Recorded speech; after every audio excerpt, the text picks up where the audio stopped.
Hello, everyone. Welcome back to the old MCU crew. Jesse released the trailer. Me? Release it. I would never release a trailer that has unfinished CGI. Please. What do you think I You're am? not Some going to sort of release monster? it? Bronze released No. the trailer. Get the trailer out there.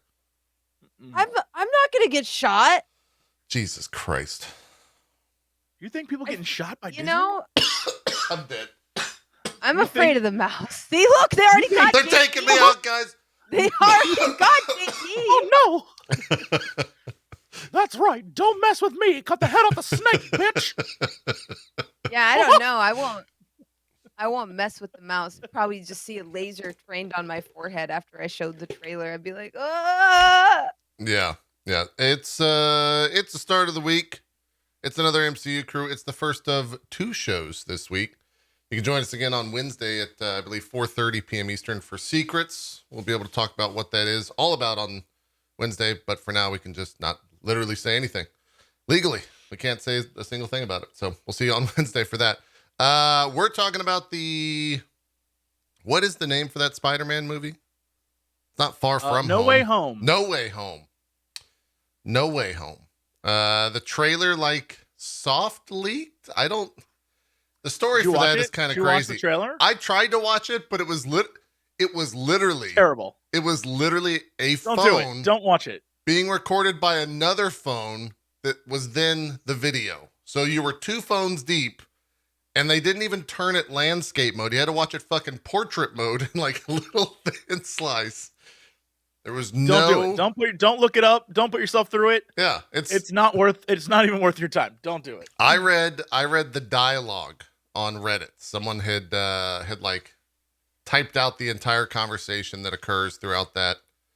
Not what I expected, kind of. I guess the plot is that Doctor Strange cast a spell and it fucks up. Why you ruining stuff? Why you ruining things for people? Is that a rune? I don't know if that's a rune. Maybe I should have said spoilers. That's what's in the trailer, though. It is, again, this is how you know you don't need to see it. At one point in the trailer, Doctor Strange is just having a conversation, but in the background, the entire room is white. And I was like, what a weird choice. And then I realized they just hadn't CG'd in all the things in the room. So It's just literally Cumberbatch standing in a room that's all white. And he's just like, Peter. And you're just like, what the It's not, just wait. Yeah. Just wait till it's ready. It's not worth watching. Yeah. No, 100%. A lot of big reveals though. And I wonder when that drops. What is the It's not ready. No, not necessarily when it's ready type deal, but when do they show that? Is that a Eternals thing? Is that a yes, 100% it will be in front of Eternals. You think? For sure. Oh, absolutely. See the new trailer, come see Eternals in theaters, November, that's type deal? I mean, I'm sure they'll release it online, but I feel like no matter what, it'll be in front of... That's how they used to do things. You don't think we get it this week? You don't think this speeds up the process? You think they're going to drop it on Wednesday? I don't know. What would happen you Wednesday? Think they're just going to be like, here you go. I don't know. I'm not sure. Bronze, any thoughts? I don't think they're gonna push their timeline up just because someone leaked. Yeah. Yeah. I don't know if they have. Do they have precedent for ever doing that? I don't know if we've ever. Yeah. I think it's one of those we don't negotiate with hostage with takers leakers type of situations. Yeah, I think that maybe I'm wrong, but I just feel like they'd be the type that's well, the trailer's gonna come out when the trailer comes out. Right. You might be right about that. And if you keep asking for it early, I'm gonna go through the drive-thru, order a single black coffee for myself, and drive away. You know? No cream, no sugar. That's stone cold, Bronze. That's stone cold. Stone cold. Yeah, that's a lot. It's a lot to take in. Tom Holland went to his Instagram and tweeted a all black photo with white text. A picture of Shaggy. Yeah, and also a picture of Shaggy. And he said it wasn't me. That's accurate, Jesse. He also, the other tweet, what do you call an Instagram post? Is it an Instagram post? I'm red-handed, freaking on the bathroom floor. A story? Right? Is it a story? Story. We're fucking boomers. Okay. So he posted an Instagram story. Jesus Christ. We just said that you ain't ready. Y'all ain't ready. Something like that. So I don't know what it means. A gram? But I'm red-handed. Yeah. Yeah. How could I forget that I given Now out we're an actually going to extra get DMCA'd. Now Jesse's quest to get us. For Shaggy of yeah. all things, not of for all the anything things else. to lose your career over, Shaggy, really? Shaggy. You know what? Shaggy, I'd do it. That song got me through a lot. Many a dance was had to that song. Unbelievable. Thank you, Shaggy. Thank you, Shaggy. I know wherever you're at. Thank you. Unbelievable. Also, just for like weird number sake, because I know people are into this, and it's one of those things that like I like numbers. Yeah, so the average Marvel length between trailer and movie is something like 140 some days. Okay. And you may be more accurate than me, because I think Eternals is November 5th. Okay. And Spider-Man's December 17th. So that is nowhere even remotely close to 140 days. So we're definitely getting it sooner rather than later if the trend continues. Yeah. Could be. There's never been a trailer. I'm sure somewhere there has to be like an infographic, but there's never been a trailer that's been like a month out. You know what I mean? Like they hype up way in advance. So yeah, I don't know. Maybe what we saw from that guy's phone through another phone was old, and it's almost done. I don't know. Yeah, a couple people in my chat are saying that CinemaCon, which is apparently happening. I thought cons were canceled. I thought we stopped doing those, but apparently it's happening. No. CinemaCon is happening in 8 hours and 42 minutes, and Sony does have a panel at CinemaCon. So people are thinking that they might show it a little bit later today. What the fuck is CinemaCon? I was gonna say, is CinemaCon that like a big showcase for showing off their new movies? I don't know what. It's in Vegas, of course it is. Oh well, never mind. Definitely, they're like, F it, Vegas, let's go. How I've never heard of CinemaCon. Is this a new con? Maybe it's an industry thing. Could be. There's always a lot of industry cons that we don't, know about. And let's be real, most game conventions were industry conventions until they were like, the kids want to come to these things too. Oh yeah. We gotta get plushies. Yeah. Sorry, that. I feel like it was an executive just screaming, "We need the plushies." CinemaCon's got to be a weird convention because I feel like it's just going to be a bunch of formerly wealthy old guys talking about how they're not wealthy anymore because COVID destroyed cinemas. Like, what is CinemaCon? Maybe is that what it is? Maybe it's like for cinema owners. Could be. Right? I'm trying, like, if it was, what happens if I go to cinema is a place, cinemacon.com? movie is a thing. CinemaCon.com. The largest and most important gathering of movie theater owners from around the world. Right. So they're just going to Vegas to fucking drink away their sorrows of the past year. I mean, that's what Evo is. Have you ever been to Evo? That's all that is. Yeah. You go there like, yeah, I'm going to go watch fighting tournament, but also lose money and drink. The website for CinemaCon features a single celebrity. I bet you both $100 right now. You cannot guess who it is. You have 5 seconds to guess. Samuel L. Jackson. Incorrect. Nicolas Cage. Nope. Dame Judi Dench. Okay, nope. Wait. So this is the special guest at the end of CinemaCon? Is that what you said? This is just like a guest that is on the front page of their website. Nick Nolte. Okay. Nope. No one's going to guess it. Dame Judi Dench. Nope. Jesse already guessed that. Helen Mirren. Nope. Did he mention that? Dame Judi Dench and Helen Mirren. Nope. You got 5 more guesses. Dame Judi Dench, Helen Mirren, and Nick Cage. Nope. You could literally just start naming celebrities, and I promise you, It will not occur. Ryan Reynolds. Nope. All right, question: is this a Wait. celebrity or like a Yeah. celebrity? It's a Are we celebrity. talking? Yeah, you got to give us a hint. Like Is this A-lister, A-lister? B-lister? Is this an A-lister? The money is over. I'll give you hints though. Used Okay. to be big. Oh, that's not A-lister then. You can't. You Well- should have said A-lister. This is A-lister. I think he's A-lister. Used to be big. I said he as well. Like- John Travolta? Oh, the hint I did was kind of devilish, actually, now that I think about it. No, it's not John Travolta. Used to be big. I'm like, who are you roasting? I'm trying to figure out who you're roasting with this. Used to be big. Is this like a dude who was fat and then got thin kind of thing? Are you double entendre me right now? I have no idea who this is. Who is Jonah this? Hill. Damn. I was thinking Jonah Hill. I get it. All right. Random celebrity, Jonah Hill, who was at CinemaCon. He got some award.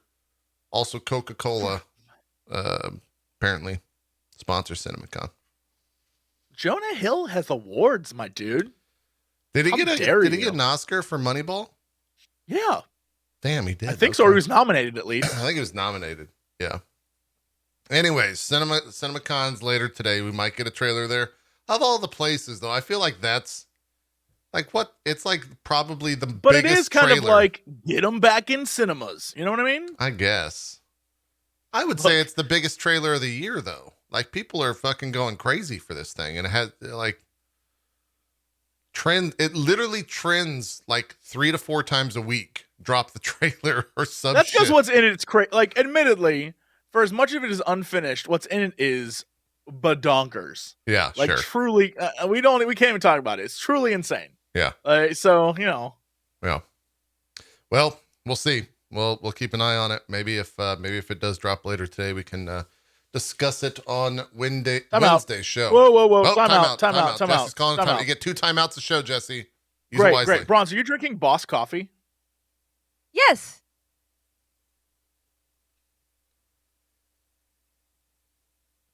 Are you a fellow Boss enthusiast? For long time viewers, they know I love me a Boss coffee. So just once, just put in it's all right.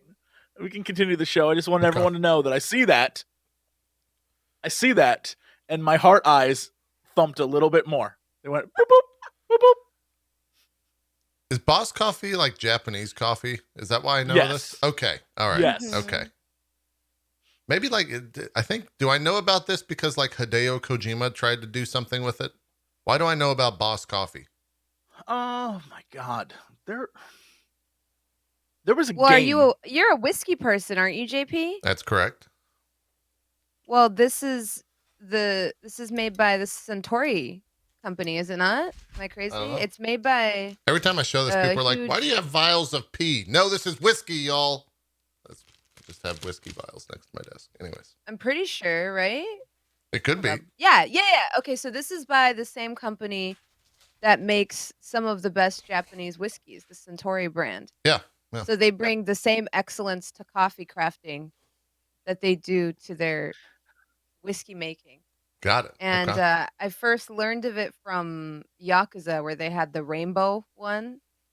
I haven't tried Maybe the that's rainbow where I one heard yet. about it was Yakuza. Yeah, I've tried the black can, and it's pretty great. My entire Resident Evil 3 video game series is about Boss Coffee. The entire thing. From Is start it to in finish. the game? I don't know. We just started talking about a coffee vending machine and then somehow got on Boss Coffee.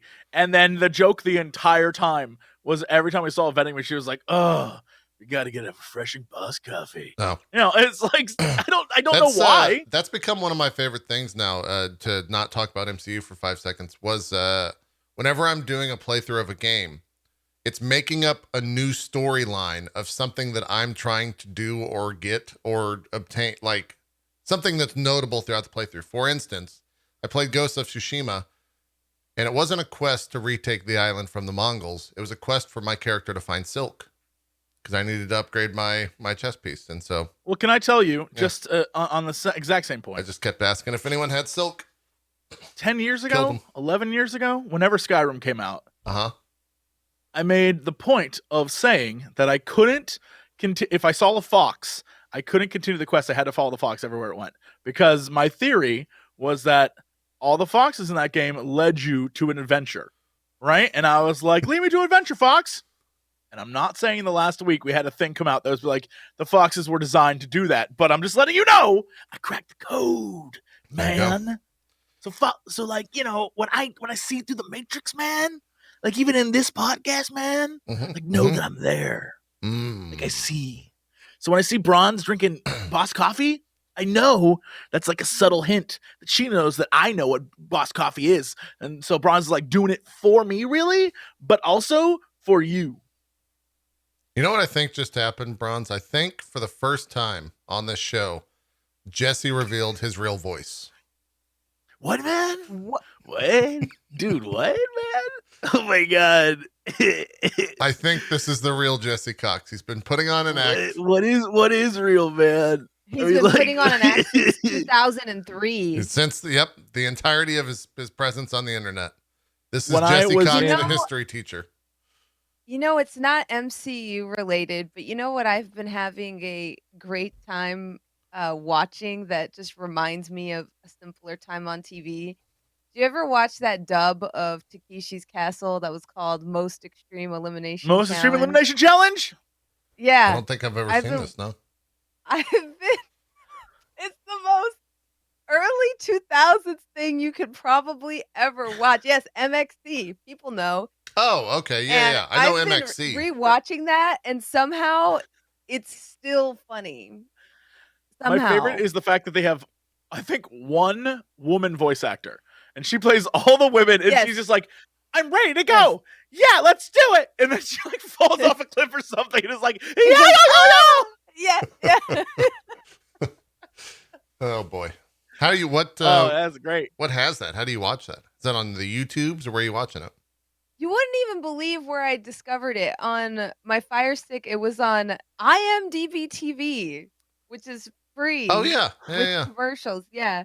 I didn't even know IMDb TV was a thing, but it was on my recommended dashboard. I was like, how do you know me so well? Yeah. Mad Men is also on IMDb TV. Funny enough, I watched the final 2 seasons there recently. Yeah, I never really watched MXC like when it was airing, but when I lived in India, we used to get Takeshi's Castle, which is the show they dub over. Yeah. So discovering this has been such a delight. Let me tell you, it's like a time machine. That's always a very good. Unique era of media that doesn't exist anymore. You know, it's always good to get that the comfort watch, right? The anxietal watch of old shows that feel good. It's good. Yep. The best part of the show was that they used to like everyone who was in it, they would give them goofy names and like goofy jobs. And it was like an ongoing gag that is totally unnecessary, but brilliant. Brilliant. Yeah. The whole thing is lovely. Yeah. I'll have to check it out. You know what the smallest thing is, but it gets me? This will be the last thing I talk about. There's like this, you know, the captain guy with the pauldrons on his shoulders? Yeah, of course, yes. Of ceremonies. Yeah. It's so dumb, but it cracks me up every time. It's when he starts the challenge and he says, "Get it on." But it's the way they dub it. Get it on. Every time. Yeah, every time. I don't know what he's saying in Japanese. But every time they get it on, I don't know why. It just sends me because it's just so. Is it like Iron Chef levels of translation? Yeah, no, I mean like the old school Iron Chef, not this like new age bullshit. Like the real Iron Chef, the like unfiltered old school, little grainy quality Iron Chef. That's the good shit. Yeah, I mean it's like terrible quality video. Yeah, it is all dubbed over. All the voice actors, I mean, like half the time they're trying to match the voices, and half the time they're not. They dub in like crowd reaction. Nice. And it's, you know, all the people who are going through the challenges, they dub in their voices. Even if they're not talking, they're like, "Wow, yo!" And they're just like trying to like climb a wall. It is incredible TV. It's so good. Nice. So might have to check it out. And they rename all the games to like, you know, glory holing and stuff like that. And you're like, that's not what this game is. This is a family show. Nice. Yeah, there's just like go on YouTube or something and look up like most painful MXC eliminations, and they're very funny. They're always like someone getting hit in the head with a soccer ball and falling into mud or some nonsense. Takeshi's cat. You can tell Japan is not as litigation happy as we are over here, because over here somebody would have gotten sued. There's some people that legitimately you're like, this person hurt themselves. There's no way they did not hurt themselves, you know? They'll just like fall on their freaking like head half the time, and they just like smash cut to it and show it in slow motion 7 times, and you're like, how'd they not? The chat knows what I'm talking about. The lily pad challenge. People have died on the lily pad challenge. You cannot convince me otherwise. Imagine real life video game levels. Like I know there's one where they have to run up a mountain while boulders are rolling down the mountain, and they always get like squashed by the boulders, and you're like, how did no one die doing this? My favorite is there's one where there's like a bunch of doors, and some of them open, but some of them are just like nailed shut. And they have to race and just try to pick a door, Fall Guy style. And you just see people smack, like full tilt into a door and just go whack and then fall back. And then as soon as they fall back, there's like a costume mascot to like beat the crap out of them. And the costume mascots are always amazing. They're always like way over the top. They just come in, like start banging on these people. What a great show. What a fantastic show. Seems like a good one. It really is. It's worth the watch. Yeah. It sounds it. Okay, it sounds it. Here's the segue. It sounds also like Shang-Chi is worth the watch as well. Nailed it. Ooh. 10 out of 10. Ooh. 10 out of 10. The premiere happened last Monday. Guys, I don't know what the fuck. I don't know if my life is boring. This might be an intervention. I watched a 2-hour red carpet for Shang-Chi on Twitter. Really? Why the fuck did I do that? What was the first thing you said? Go back. What was the first thing you said? About, I mean, which?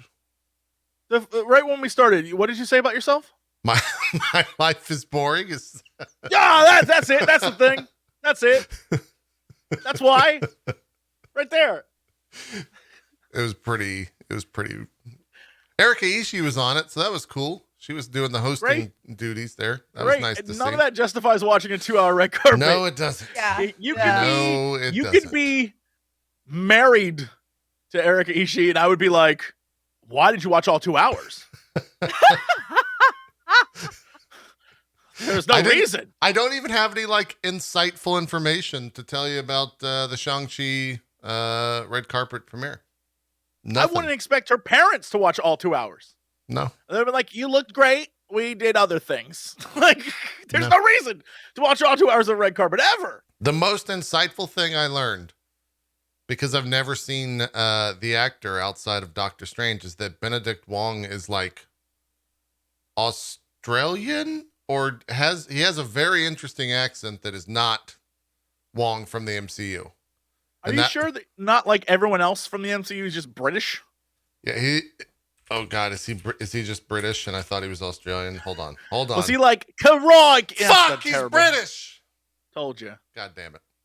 Everyone from the MCU is British. When they're in the movies, they're like, "Hey, I'm Johnny American," and then when you hear them talk, they're like, "That's what I have to say about that. This is all problems." And you're just like, "What's He's British? He's fucking British. Who knew?" Yeah, every time. Every time. I also follow him on Twitter now. That's another big moment from the red carpet premiere, was that I learned his Twitter account is Wongrel. Big Wongrel? Nope. Big news. I almost feel uncomfortable following that. No, I'm good. So do a lot of people. He's only got like 30,000 followers. I was kind of surprised. I was expecting like 300,000 at least. Was he posting hot takes? No, I don't think Wongrel would do that. There you go. I don't think my new Twitter friend Wongrel would post hot takes. Let's see what the latest tweet is here. I was tweeting about Sean Locke's death, so not a hot take.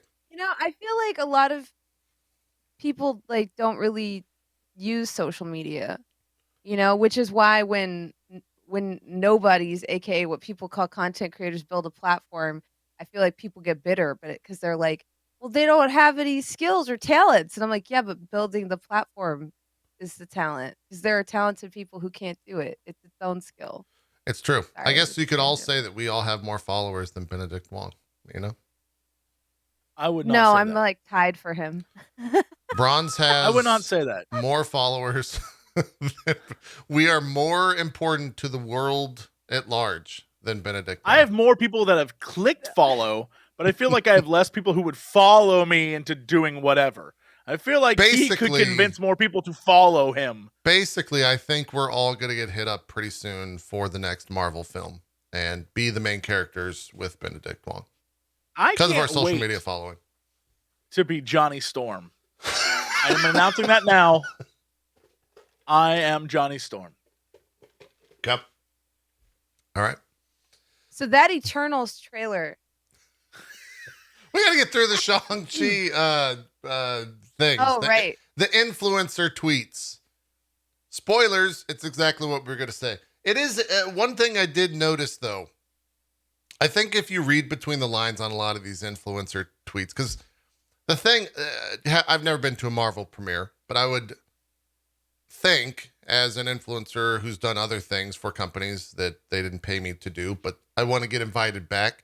You just don't say the negative aspect of things when you tweet about this. You tweet about the positive things that you liked, and then you get invited back or get invited back to do something.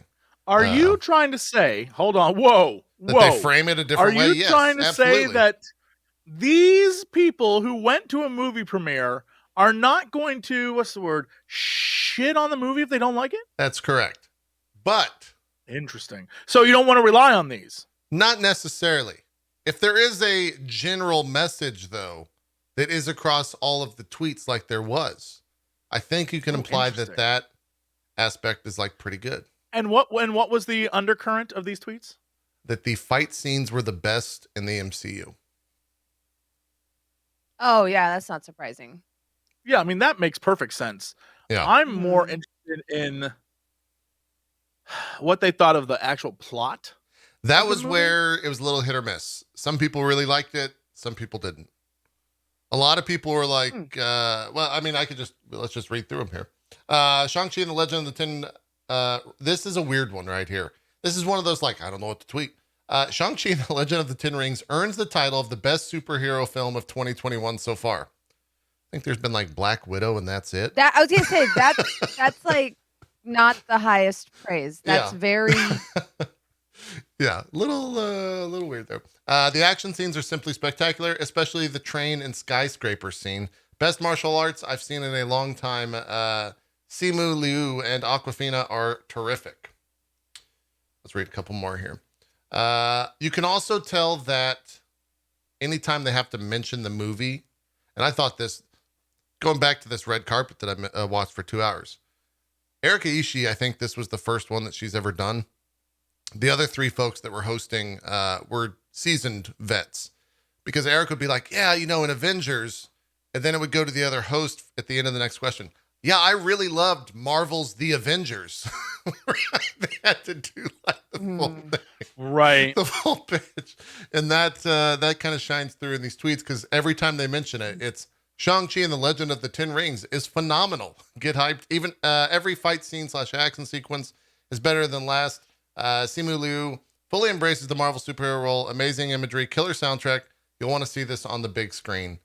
That sounds like that was a Marvel bit, like the idea that you want to see this on the big screen. Amazing imagery. I just, one of the things I've learned about, the industry we exist in is, I still am a fan of these things. So when I know people, even friends, when I see them tweet about like how much they love a thing, and it's like a great example is people who reviewed Death Stranding. Right? Like watching the way that they would say that they love the game, but also not being able to say that they want and I get it. I understand. I've said before, I'll say it again. Like, that is a game where I enjoyed it, but I don't know how I recommend it to other human beings. Like, I just don't know how. Right. Because it's like an experience that it's like weird. And I feel like you have to like always read between the lines with this stuff. And especially because, Marvel, people want to be like in with Marvel. And so you don't talk shit on Marvel when they're like, did you enjoy the movie? Did you come see the movie? Are you know? And so I don't know. I want it to be very good and enjoyable, and I want to walk out and be like, that was the best action and martial arts and like music in a movie, and it was the best superhero movie of 2021 so far. But I'm also just like, what particular, like, this is when someone has their lawyer, like, you know, like this senator was accused of sleeping with a mistress, and the lawyer's like, the senator did not sleep with the mistress. And you're like, oh right, no, they just banged, then they left, like that kind of thing. Where it's just like the wording is a little like, okay, we'll see. But do you know what else it is? And this is something I've felt for a very long time in regards to like Star Wars and the MCU. It's that the middle road is the toughest road to tread. There are people that have entire accounts and platforms built off of hating everything that the MCU puts out and that Star Wars puts out and just crapping all over all of it. There are accounts that thrive off of just fangirling or shamelessly fanboying over every aspect of it.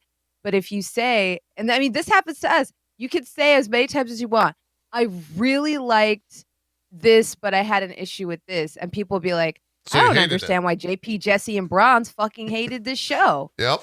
Like, why'd they even watch it? Yeah. Man, they have such bad takes. Like, how do you have such bad takes on What If? And it's like, none of us said we hated it.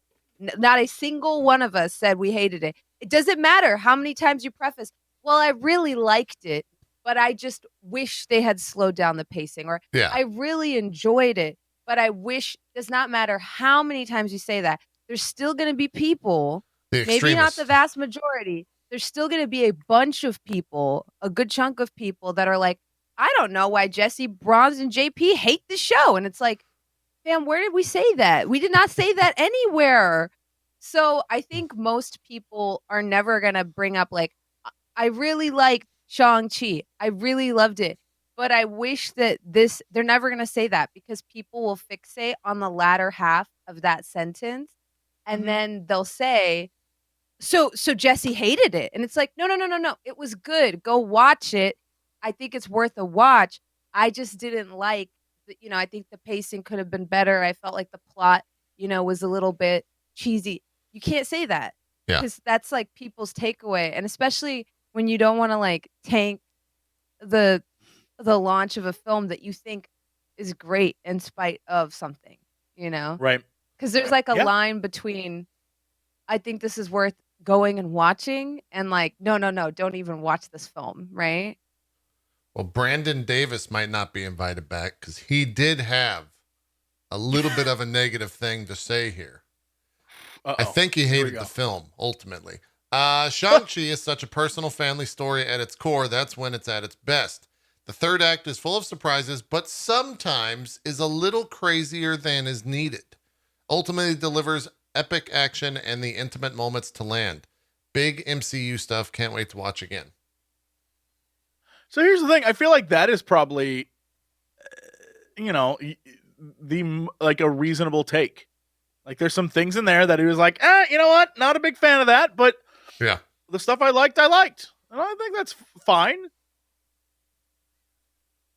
And then in general, the rest of them were kind of different variations of everything that I just read. So yeah, I mean, seems like it'll be fine.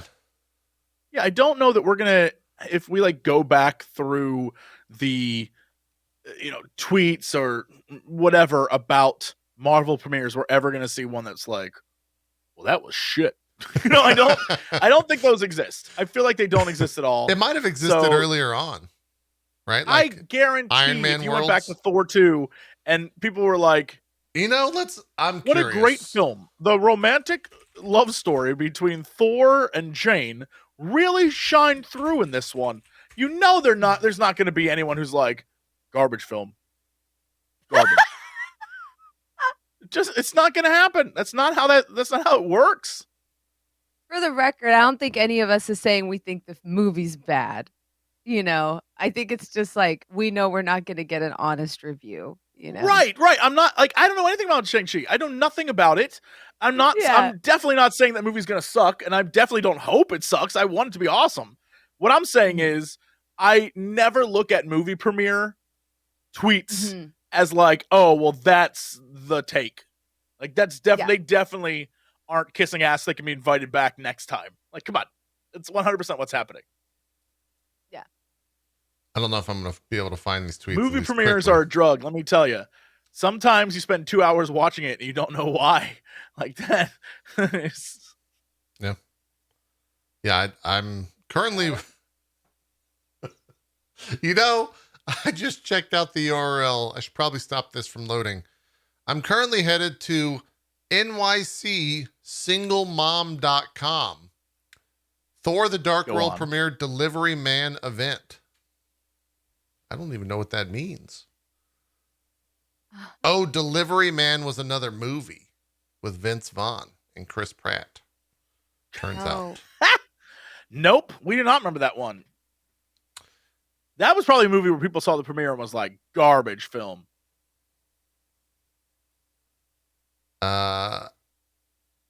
Wait. Okay, we all know it's I am so confused by what is this website? Single Mom New York. NYCSingleMom.com. And the here's the You understand copy. that there's websites for everything. Here's That's a the website copy. for New York single moms. She wrote, seeing Chris Hemsworth and Ron Howard's Rush really made me a fan of the actor. So imagine my surprise and excitement when I received an invitation to the red carpet premiere of Thor the Dark World, starring Chris Hemsworth, Natalie Portman, and Tom Hiddleston. I happily will be joining a group of 24 bloggers, including my blog husband, Gay NYC Dad, in Los Angeles in early November for the premiere. Wait, can you just add blog to relations? Like, I don't this know. Is my blog through my blog wife, my blog husband. I guess. Not my real one. I don't know. I gotta close. Let me just say this again. My mind is slowly being sucked into the fucking pit of the internet. You know what? Like I've said before, I said this I think last week or maybe the week before. Thor 2, just like Thor 1, was Marvel's poor attempt to target women.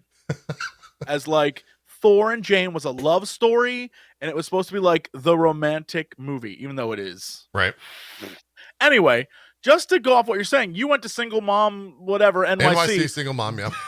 This is a review from thesuburbanmom.com, and let me just tell you. Let's hear it. This is a great one. Whether you're a Marvel super fan or just appreciate the awesomeness that is Marvel movies, Thor: The Dark World is a must-see. In fact, after attending the red carpet premiere this week, I can't wait to watch it again with my husband. It's that good. Let me just say again. I don't trust movie premiere reviews. I never have. I never will. I'm like Captain James T. Kirk with Klingons. I'll never trust them. Never. Which is why you should tune back into MCU Crew after we watch Shang-Chi, where you can hope for a very honest review and probably some takes that you may disagree with, but dissenting opinion, marketplace of idea, buzzword. Mm-hmm. Also, congratulations, gents, on our 20th episode. Boom, 20 episodes. Ooh, we can almost drink. Next episode, we're drinking. Booze. Wednesday, bring the 9 a.m. liquor. 9 a.m. drinky time. I didn't. I'll bring the mimosas. Chat just tipped me off to this. I guess the review embargo is up for Shang-Chi. Reviews are out. I didn't even realize this. It's sitting at 94% right now with 51 reviews. Yo, is that Rotten Tomatoes? That's awesome. Yeah, it's Rotten Tomatoes right now. And like, that's great if that's the case. Yeah, I did not realize this had happened. 94% on Rotten Tomatoes. Let's read the negative ones here. Here's the negative headlines.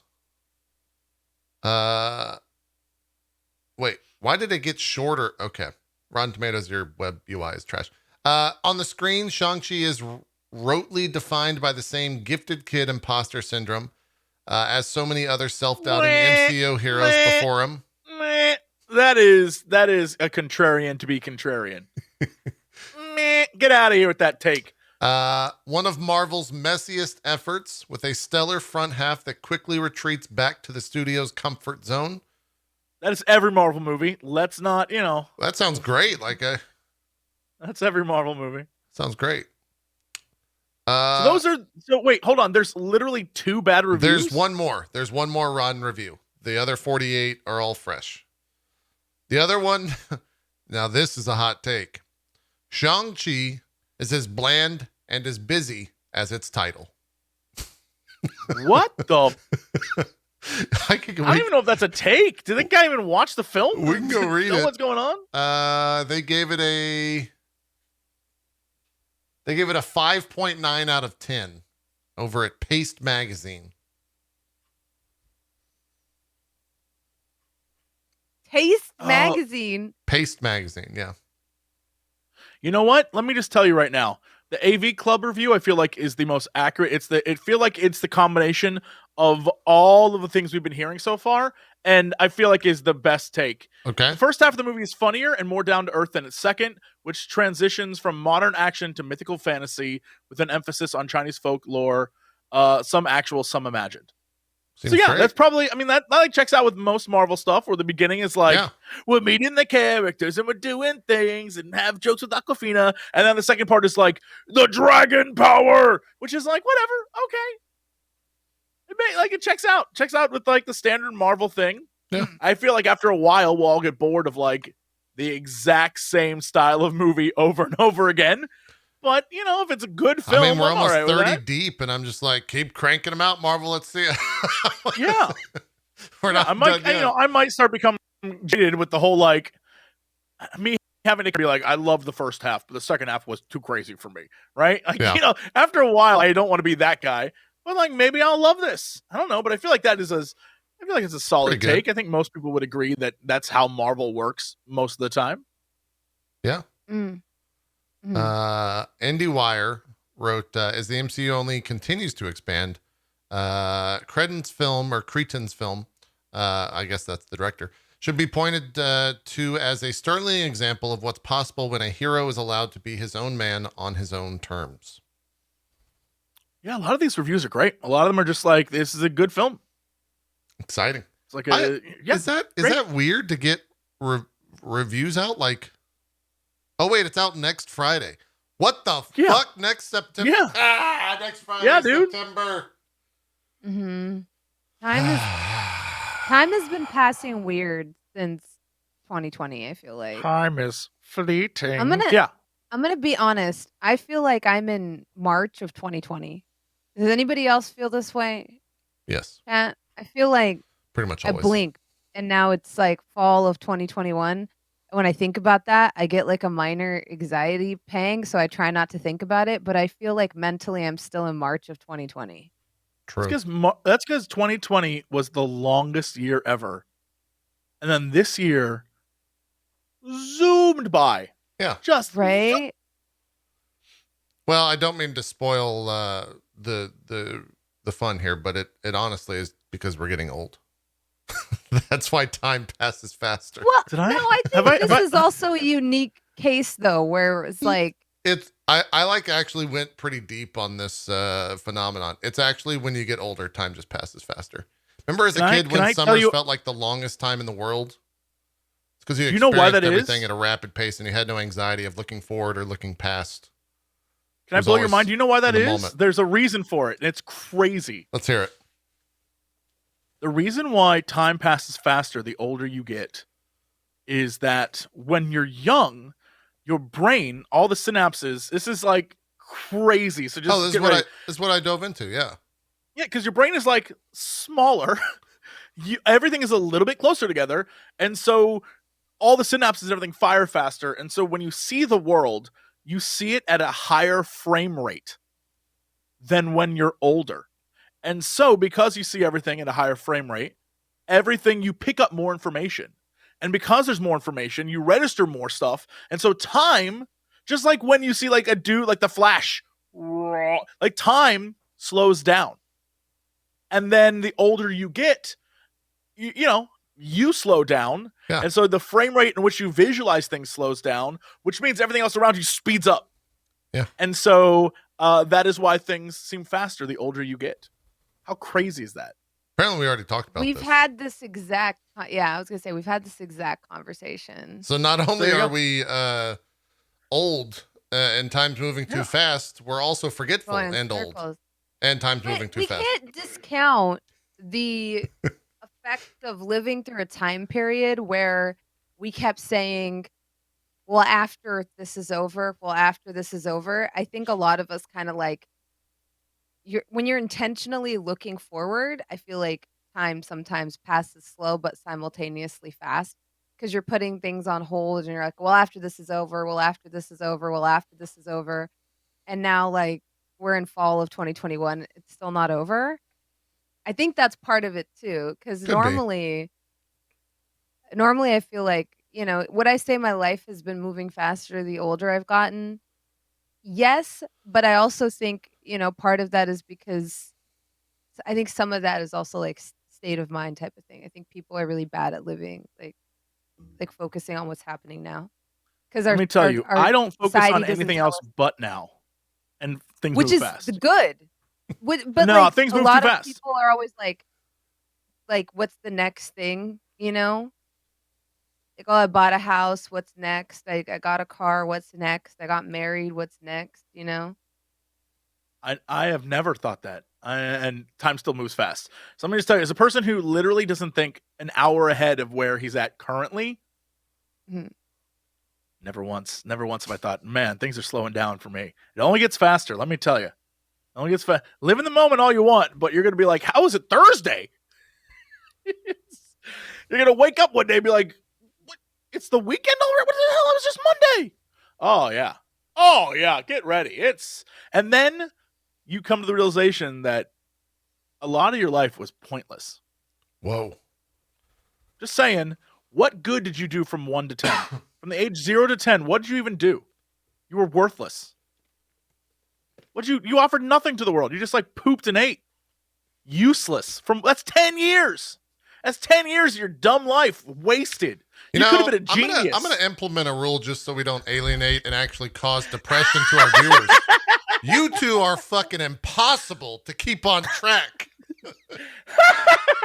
It's insanity what we have to do here. I have no way to rope this back to talking about Marvel. Except Marvel From is age 11 to 20, you're an asshole. What are you even doing? And we're all Waste going of to another become 10 years. nihilists, just like Shang-Chi. The nihilist of the MCU world. I'm obviously joking. It's a joke. Calm down. God. I don't mean that children are look, just because I think that, you should get a job or something. How is this possible? We're still on it. I don't understand. Because I exist. Look, I can't stop doing what I'm doing until I get Bronze to laugh kind of half off screen, and that like half off screen laugh that she does. And then I'm like, all right, joke landed. We're good. I can move on. That's how this works, JP. This just reminds me of a bit from Venture Brothers where this dude thinks he's talking to his dead friend and he asks him a bunch of questions, and one of the things like his dead friend says is like, oh, well, babies don't get a soul until they're like, like 6 or 7. Until before that, they're just these evil, soulless, farting, eating, pooping things. And I'll still quote that. Sorry, I just feel like that's kind of like the bit all I'm that saying Jesse went on. I think it was, yeah. I have many friends with kids now, and every single one of them is making me never want a kid. So I'm just like letting you know. I'm like, how do you deal with that every day? Oh yeah, no thanks. What if I adopted like a 12-year-old? They seem to have their shit kind of together, right? I don't have to deal with the beginning, and they're gonna hate me anyway at that point. So I might as well. That's fine. I kind of did that. Every kid has its own challenge. We'll go with that. Well, sure, but like at least it isn't poop. You know what I mean? At least I'm not like vomit in my face. Like if poop's easy, clean it up. All right, that's easy. That's an easy one. You just clean it up. You just clean it up. It's not bad. Just get rid of it. I need balance in my house. If I'm gonna clean your poop, you're gonna take care of me when I'm old. And you're gonna clean my poop. Well, that's usually how that goes. Yeah, that's the process. No, it isn't. They'll throw you in a damn home. No, sorry. I need poop cleaning kids. True. I need kids who are gonna take care of my poop. Anyway, so Shang-Chi is getting great reviews, and I'm really excited to see where this is gonna go because I think it's fantastic. 94% is very good. It actually is Obviously, dropped. that's The gonna reviews change. are coming in hot right now for Shang-Chi. Yeah, that's definitely gonna change. But like, that's not bad. What is the current score here? Hold on. I think it actually dropped to 88% in our course of talking about it. 86% now. Oh, what are the? So hold on. What are That's the? fast. I think what's happening is it still has. I don't know much about the Rotten Tomatoes review submittal process, but I think they get bombarded with not top critic reviews. They're just like NYC single mom blogs, you know? And once those get submitted, they go in and like start to weed out a lot of that stuff. And I think that's what's happening because there's only still 3 Rotten reviews, but now there's less reviews in total. There's now 22 reviews total. This is interesting. Yeah, you're totally right. It's also interesting to see who they list as top critics because they have a lot of people that are like, top critic, YouTube. It's like, wait a minute, what? But wait, now I just refreshed and we're back up to 94% with 53 reviews. Yeah, again, I think it was 94% earlier. I think the 86 is just sort of a weird. They probably got a bunch of like, you know how it'd be. Yeah, they might just be getting bombarded by the reviews right now. Yeah. Rotten Tomatoes is a giant review aggregator for those that don't know, and a lot of people use this more so than going to the actual review websites. Like no one loads up Variety to read the review. They just go to the fucking Rotten Tomatoes and get linked there. To give you an idea of similar movies in the area, the Suicide Squad got a 91% on Rotten Tomatoes. Yep. Black Widow got an 80%. Space Jam got 26%, which never saw it. Can't talk. It's not good. Green Knight 87%. Pig, the Nick Cage movie, 97% as it deserves. Yeah. I did not watch the movie. I read the Wikipedia for the entire plot, and now I don't need to see it. I heard it was very good. You need to see it. I know the story. I know everything that happens in that movie. I don't need to see the acting. Yeah, so 94, I mean, it'll be interesting to see what it ends up at the end, but honestly, most big reviewers are already on, like looking at this list, most of the big named critics are already on here. Yep. Like, you know, Empire Magazine, Washington Post, Entertainment Weekly, CNN, USA Today, Hollywood Reporter, Los Angeles Times, IndieWire, Guardian, Variety, all of them were like, go see it. It's great. So, you know. Yeah, the only negative one is from Slant Magazine, which is what it was one of the negative ones that I already read. So every time I see Slant Magazine, they're crapping on a superhero movie. So I don't necessarily feel like that's not the audience. Yeah. It sounds about right. They'll get a few extra clicks for being the negative review. There's another new trailer out this morning that was featuring the latest from DJ Snake called Run It. And that was featured throughout I think Run It is like the title track from the movie. From Shang-Chi, the title track is Run It? Yeah. Damn, I'm old. I'm sure that's cool as hell if you're like 19. The song's not bad. I bet it's great. The trailer's good. The song's not bad. Run It. There was a couple of, I don't know if these were from a trailer or if these were just put up by Marvel. But it was on Marvel Shots on Twitter. I'll show it real quick. It actually got me pretty excited for the film. Let's see if I do that. Does that work? Nope. We're just gonna have to do this. This is an action moment from the film, which honestly looks pretty badass. Using the rings is like. That is cool. Yeah. I'm into that. I'll watch a movie if it's a lot of that. Yeah. And I feel like that's part of when people talk about like the end, you know, when they're like, it's a little over the top. I feel like that's one of those things where people are like, it was a lot of spectacle, but like that looks cool as hell. So It I'm looks in. cool as Like hell. that looks great. Yeah. Yeah. Yeah. So that's Shang-Chi. We'll be watching that next. Are we all going? I guess we have to go to a theater, right? If we're gonna review that on the show, I guess we're going. Yeah. I mean, look, if Sacrifices we make for you, chat. Yeah. I'm gonna double mask and go. I'm gonna take on a I Wednesday already showed this to afternoon. Jesse and my chat, but Bronze, I'm gonna take this mask and look real cool while at the Shang-Chi movie. this Yeah. is I need one of those. You do. no, you don't. Oh Everyone my needs God. one of these. No, you don't. Everyone Yeah, I needs one of do. these right here. That is the creepiest, weirdest thing. That fact that you can see the mouth.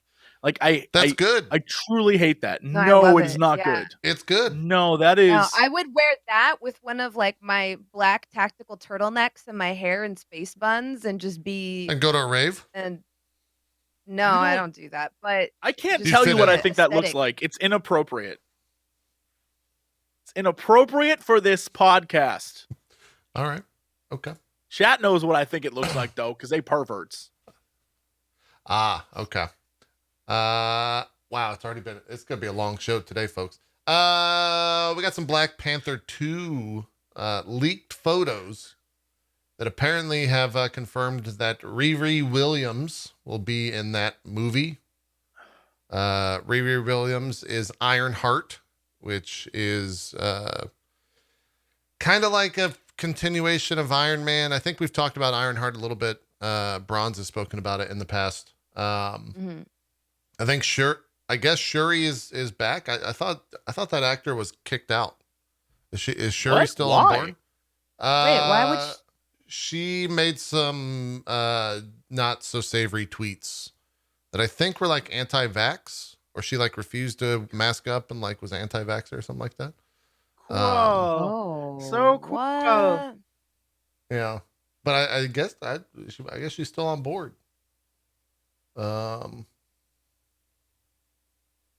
Yeah, I guess she's still on board. Oof. I gotta say, I think this actually gives me some hope for this, for like this character and this crossover, because I think that so in the comics, Ironheart's suit is powered by an AI that is programmed by Tony, and it's kind of like this passing of the torch type of deal. Mhm. Like Riri makes the suit, but all of the software side of it is handled by like Stark Tech. If that makes sense. And so he kind of guides her through this process. But like in the movies, we've seen that handoff happen to Peter Parker.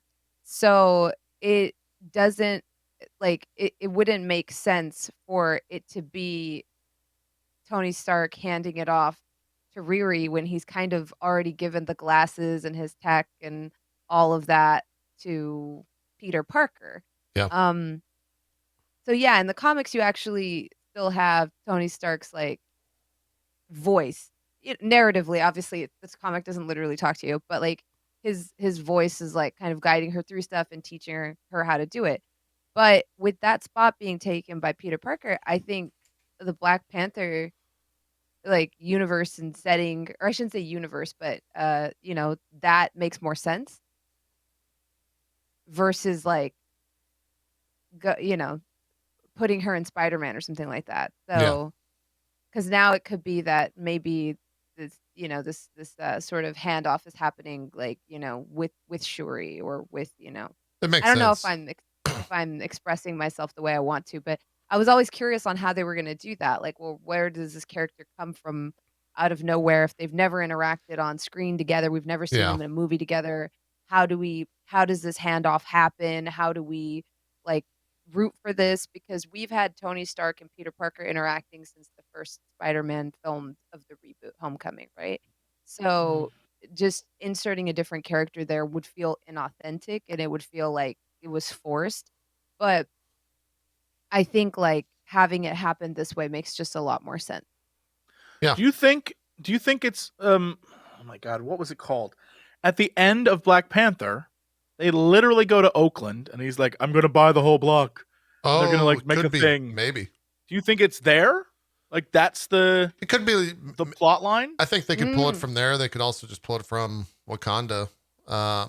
You know. Sure, but I feel like the whole point is like she's supposed to be the American kid who takes up Oh, after Tony kind of vibe. that's a right? good point. Yeah, yeah. Mhm. I mean, I think Bronze got pretty close to what I would believe to occur in the sense of like she builds the actual suit, but Shuri gives her the actual AI component of it, being that Shuri's like probably one of the smartest inventors now in the MCU now that Tony's gone. Yeah, so correct me if I'm wrong. This was never addressed in the movies, I don't believe. But the order of operations was Iron Man 3 and then a bunch of other movies leading into Black Panther and then that leading into Infinity War, correct? Yeah. And in those movies, in Iron Man, he destroys his suits. And he's like, I'm not going to need those anymore. In Iron Man 3, then he does, yeah. And then Infinity War, he's like, tap tap, my shirt turns into a suit, and it's nanomachines. And then in Black Panther, Shuri's like, oh hey, I made this out of nanotech. And then at the end of Black Panther, they're like, hello world, we exist. So my assumption, having watched it all through recently, was like, oh, Tony probably hooked up with Shuri, and like that's how he knows how to do the nanotech stuff. And so That could be a plot line. Yeah. Yeah, my question is then, does that mean that we get some sort of like, oh, the reason why Riri can have this stuff is because it technically came from Shuri, it wasn't really Tony, and so then we can like tweak the Marvel Cinematic Universe to make it fit so that like, you know, she's inspired by Tony Stark like everyone is, but you know, it's a Riri, it's like Shuri is there to mentor her kind of vibe. Could be. I just assumed it was going to be something like she, like, you know, those NASA competitions, like she wins a competition because like a Wakanda top scientist. Yeah, she's like a savant. Yeah. Sure, that works. Yeah, she's like supposed to be smarter at her age than like Tony was at her age. You know, they kind of set this up where like she's in the future, she's probably going to be smarter than a lot of these characters, but right now she's young.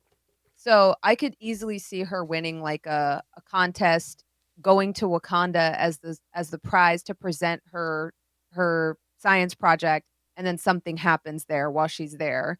I don't think we're gonna see her blasting repulsor blasts and like flying across the sky and saving people.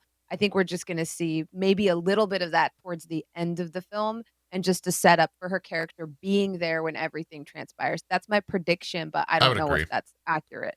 Yeah, it's like a side character bit type deal. You're right. I was thinking about of her being the central character when that would not be accurate. No, I don't think she's totally correct. I think they're just, right, I think they're just gonna set her up and gauge the audience's sort of reception of her, and then like figure out where else she's gonna fit in and where else they're gonna put her. Yeah. Yep. I would agree. The other little bit of news before we get into the Eternals trailer, Don Cheadle's Armor Wars has a head writer by the name of Yasser Lester. What else did they write? They collaborated on the Showtime original series Black Monday, which Cheadle stars in. He also was the screenwriter for the Disney series Earth to Ned, HBO's Girls, and the Carmichael Show on NBC. I have seen none of. Maybe I've seen. What is Girls about? Is that the Girls? Isn't that the New York? And it's like, hey, we're girls in New York, and hey, we all want to bang Adam Driver. Oh, yes. Yeah, okay. I've seen episodes of that show. Yeah. Okay. So that's cool. We got a head writer. Armor Wars is going to be a really. That's one of those shows where I'm just like, is there enough to like go on here? Like, is this? I don't know. We'll have to see what the plot is for that entirety of the show.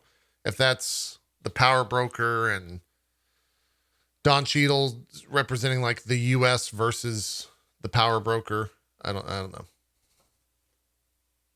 I don't know what that could be. I have no idea what that show's going to be. Yeah. We'll have to see. Anyways, let's talk this Eternals trailer that came out this past week. We got a lot of plot devices We also got a new Superman in the MCU.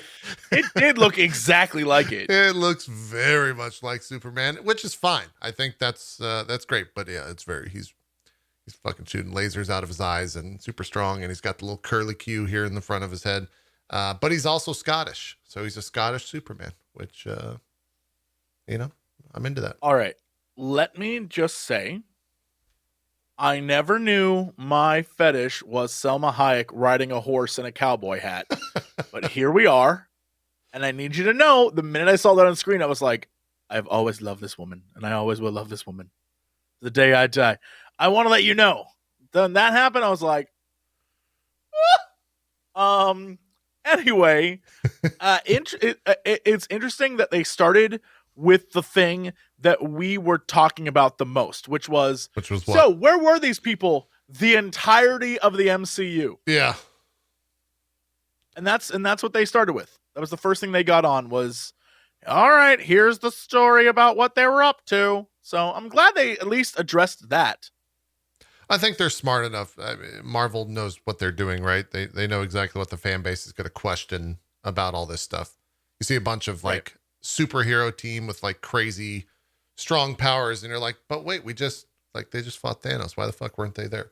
They even, I think, had like a full-on featurette that kind of got memed on of like, why didn't these people fight Thanos or whatever? And they explained that it was basically directive that they couldn't interfere, and kind of it. That's their MMO. Or not MMO. That's their MO. They just don't. That's their MMO RPG. Yes, accurate. Trailer showed a lot more Celestials. One of those Celestials is fucking making a galaxy from the looks of it in the trailer. He's like weaving himself into a galaxy. It looks pretty sick. I thought those whatever designs fully fleshed out look great. They look a lot better than some of the leaked footage that we saw. That we took a look at a while back, that I think was from like 3 years ago or some shit at a Comic-Con. But yeah, I thought the trailer looked cool. I'm on board.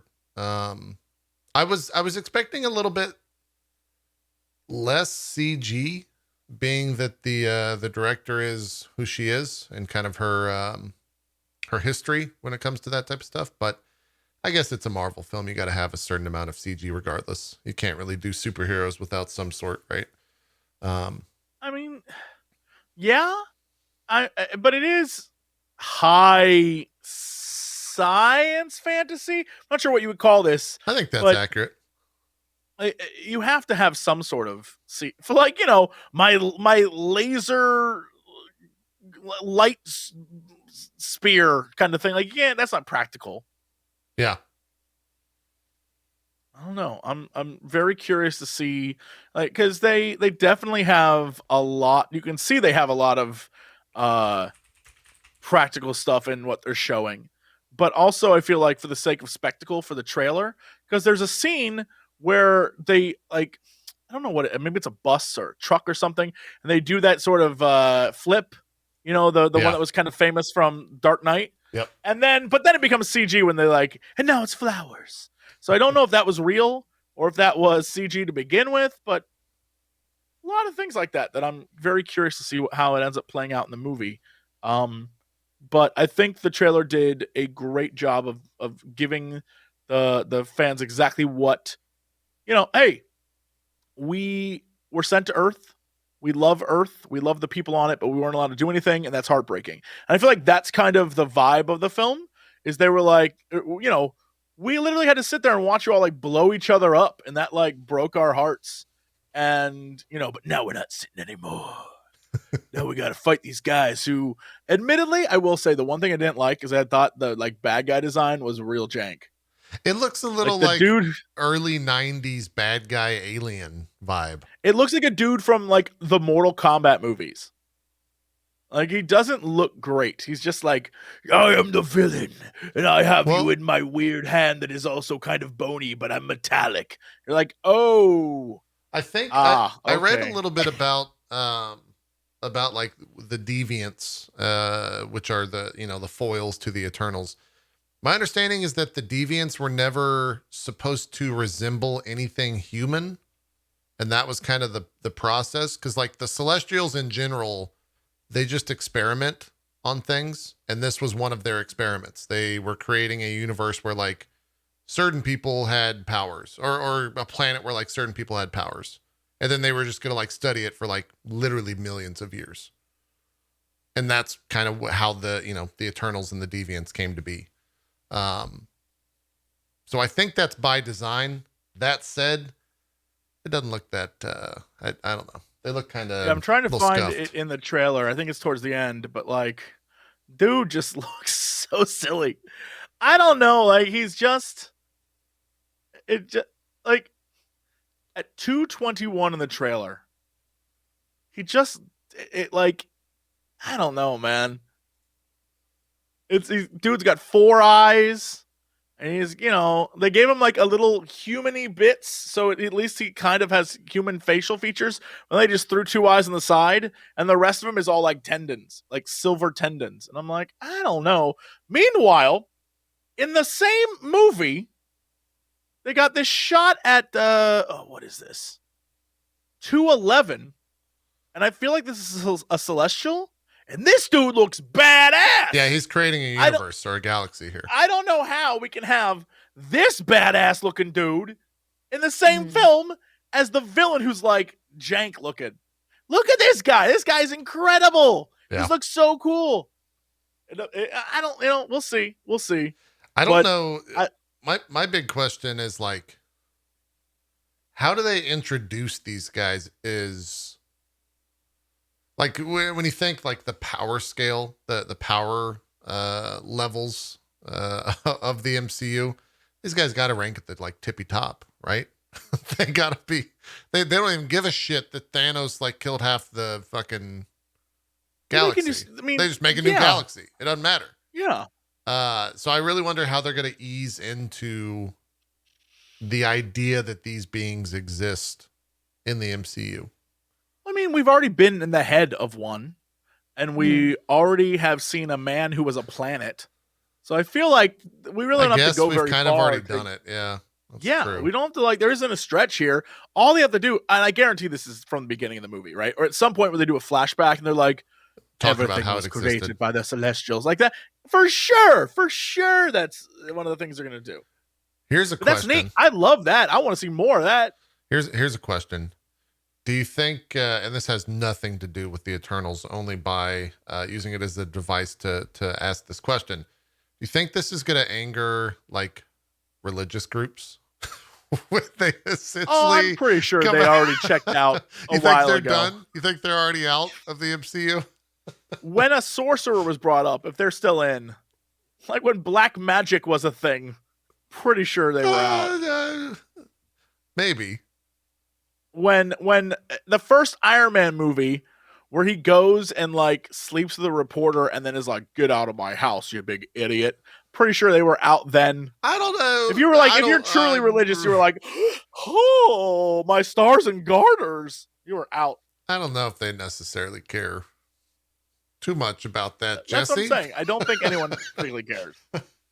Yeah. But if they're saying that God didn't create the universe, they might have a problem with that. That's all I'm getting at. Then I would reply, how do you know God didn't create the Celestials? Boom. And they would be like, and then they would explode. Checkmate, I liked atheist. The trailer. Yeah? You're into it? Yeah. I just like that it's very different than anything they've put in before. Like it's such a unique installation.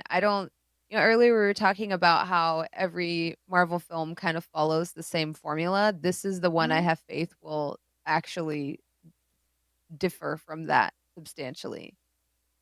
I don't think we're going to have this like little cutesy origin story with them in Brooklyn hanging out and then towards the end of the movie something happens. I think like from the outset the premise is that they're here, they're in it, they're doing it, Yeah.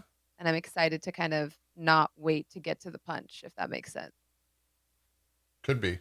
I think from the trailer, it seems like the beginning of the movie is like they basically were sent off to live their own life. right? And now Salma Mhm. Hayek's character is going off and like bringing them back together, essentially, because they talk about the emergence is happening. And I think the emergence is the idea that a celestial was planted in the center of the earth to then turn into a celestial, but it destroys the planet at the same time.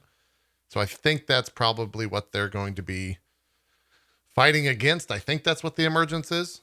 So that's a pretty big, plot device that the earth is going to end. So is the assumption that the plot of this film is they were sent here as the custodians of the like Earth baby?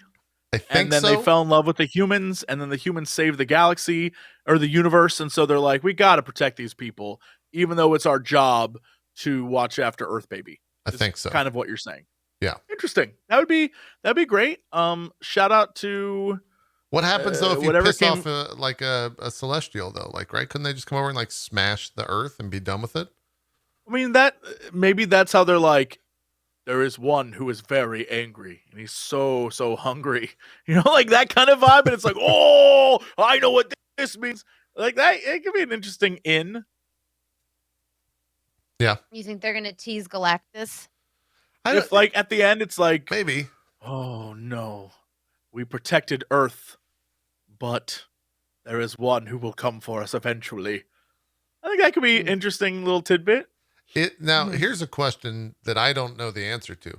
Galactus is not a celestial, right? I mean, No, neither was Ego, but they definitely were like, I don't know how else they would describe him. Like how was Galactus? Who is Galactus? Like how does he exist? Was he John M. Galactus? My understanding is that Galactus was like a machine. No, Galactus would be. He's a dude. Like the best way to describe Galactus in the MCU would be like when there was the conversation about other universes. He would be like the way that they would introduce him is he's like kind of out of space and time. I believe he was like from one of the other. Oh, so okay, I pulled up like his wiki. Universes that ended. No, so Galactus. This is straight from the wiki. Galactus was originally the explorer Galen of the planet Ta, which existed in the prime pre-Big Bang universe. When an unknown cosmic cataclysm gradually begins killing off all other life in the universe, Galan and the other survivors leave Ta in a spacecraft and are engulfed in the Big Crunch. Not the Big Bang. He's from the Big Crunch. So technically, he is from, like another universe. Yeah, I mean, and he bonds with the sentience of the universe, changes and gestates for billions of years in an egg made of the debris of his ship that formed the current universe formed after the Big Bang. He emerges as Galactus, and though a Watcher observed Galactus' birth and recognized his destructive nature, the Watcher chooses not to kill Galactus. Starving for sustenance, Galactus consumes the nearby planet, the first of many planets, and etc. Then we kind of know the story. But I'm trying to, like, in the MCU world, which is different from the comics. Yeah. The assumption would be that,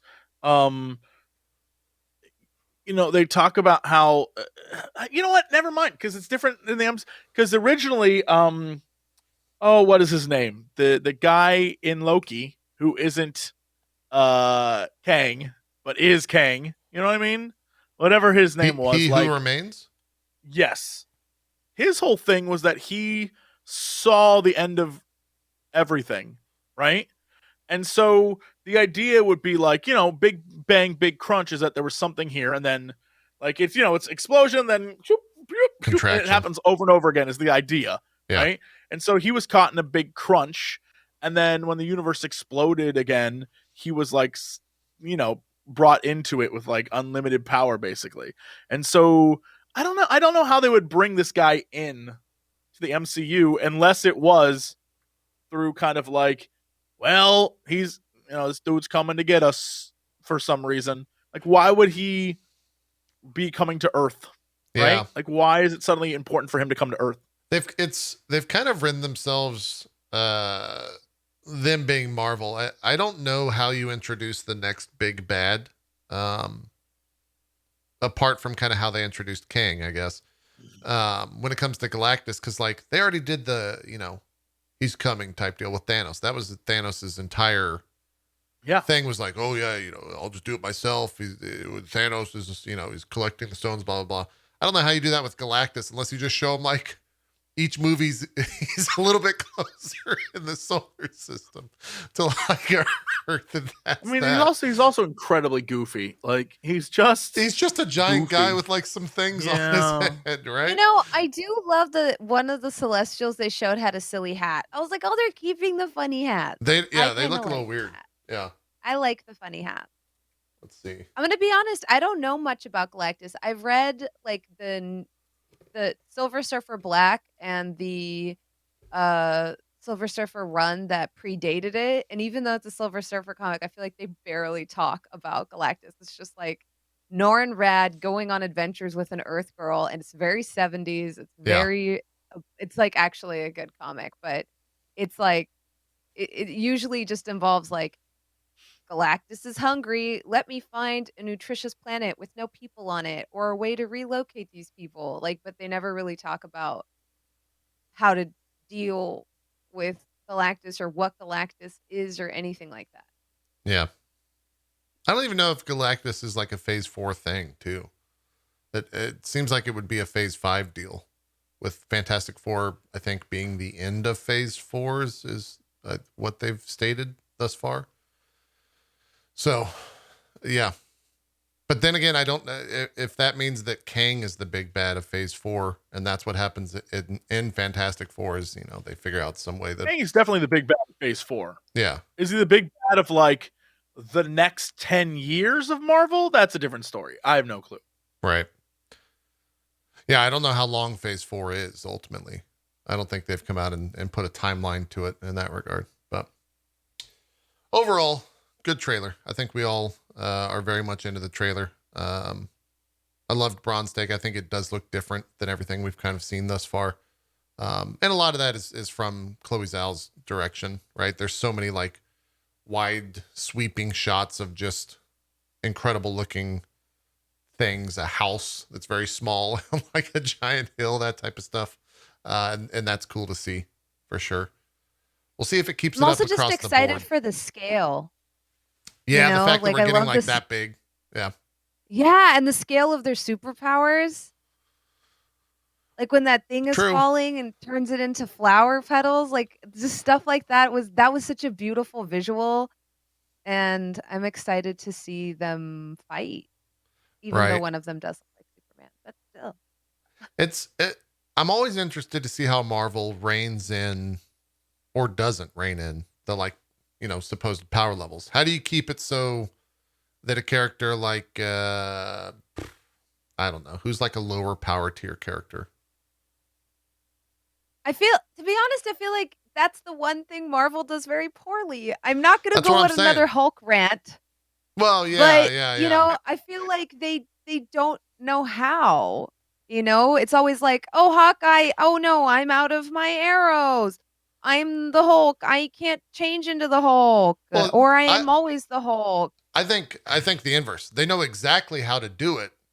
Are they doing it well? That's a different question. That's a different being, right? They know exactly how to keep all the powers reined in, though, around the same thing. Like the idea that Captain America and a fucking Celestial or like a fucking copy of Superman can exist, and they're supposedly on like the same power frequency. It's a little weird, right? I've never been happy with it because it just reminds me too much of like Inuyasha, where it's like, oh, here's a guy with a wind tunnel in his hand that can suck up everything. but oh no, Naraku's insects. And every time it's time to use it, basically there's this one thing that always pops up so he can't use it. And I feel like they do that a lot, and where it's like, oh, and that was my main gripe with the Iron Man films, is like I felt like they had to come up with the reason why he didn't have a suit, or he wasn't in the suit, or like they had to come up with the reason. I can't tell if Jesse is frozen or his internet? He's reading froze? something. No, Oh, no, he's I'm blinking. listening to what you're saying, but I'm also trying to like formulate a thought that I have that is Fair. probably insane. It's an insane person thought, but I'm Okay. listening. But sometimes that's like annoying to me because I feel like there's got to be a better way to do it than just like we made this thing that always works, but this time it's not going to work because we've come up with Yeah. we've Well, come up with a reason it's not going to work, you know? It's just, another way for me to Small look gripe. at that. Yeah, another way for me to look at that is like Captain Marvel's arguably like currently one of the strongest people in the entire MCU, right? I don't know how you make her relatable to also a Captain America. She's kind of on the level, I think, in a lot of ways of most of the Eternal folks that we saw. Which is why I feel like she didn't not see. This is where people are like, "Why can't you just turn off your brain and have fun?" I do, but like when you stop and think about it, like she didn't do anything in Endgame. Like everybody was like in the weeks predate or like right before that movie, everyone was like, "She's the most powerful Avenger. She's gonna kill that." Yeah. Yo, she didn't do shit. Am I wrong? Like, I go mean, back she and watch destroyed it. the She did like biggest ship that she no was one on else could camera really for deal. like 2 seconds, and then that was it. She just like went through a plane. She's like, "Do you have something for me, Peter Parker?" I gotta And be she a was little on bit honest. camera for like 30 seconds. The phrase "went through a plane" is a little dismissive from like killed a giant galactic starship, the pride of the Thanos fleet. Wait, like in literally I 2 understand seconds. it was a cool moment, but she was on camera. You cannot deny for 30 seconds. Yeah, so were most of the characters in that film, though. Right? But like people were hyping it up like she's gonna come and she's gonna fist fight Thanos one-on-one. You know? Yeah. And it just I don't know. Like I feel like I don't know. I feel like sometimes like they have to hold back on stuff and cuz like how do you have that great moment where Cap picks up Thor's hammer and have him have that heroic moment, but then, you know, if I feel like if Captain Marvel shows up and just punches through Janet Thanos' chest, it's like they do have to hold back on stuff, you know? Well, they have to give the kill to They the do. people, the right person, essentially. Yeah, The they plot have to like device. they have to draw back on some stuff because otherwise it wouldn't that's what I'm saying is like it wouldn't look it would diminish that moment. Yeah. Like because if Thanos can go hand to hand with Captain America and Thor, but 2 seconds later gets utterly bodied by another character, it would just I don't know, it just kinda like if it's played for a comedic bit, it works, but outside of that, it doesn't, so they always draw it back, like, "Oh, yeah, Scarlet Witch, like, defeats him in 2 seconds, but then there's an airstrike, so she gets defeated." You know, Yeah. and it's like, "Oh, so I feel like I don't you're know. answering I your own question. understand. A lot of ways. Yes, I am. Yeah. But it bothers me, like, that there's some characters, they straight up just don't know what to do with them. It's a power level thing. So some 100%. characters they know, other characters they're like, "Well, I don't know what to do with this." Yeah. I 100% agree.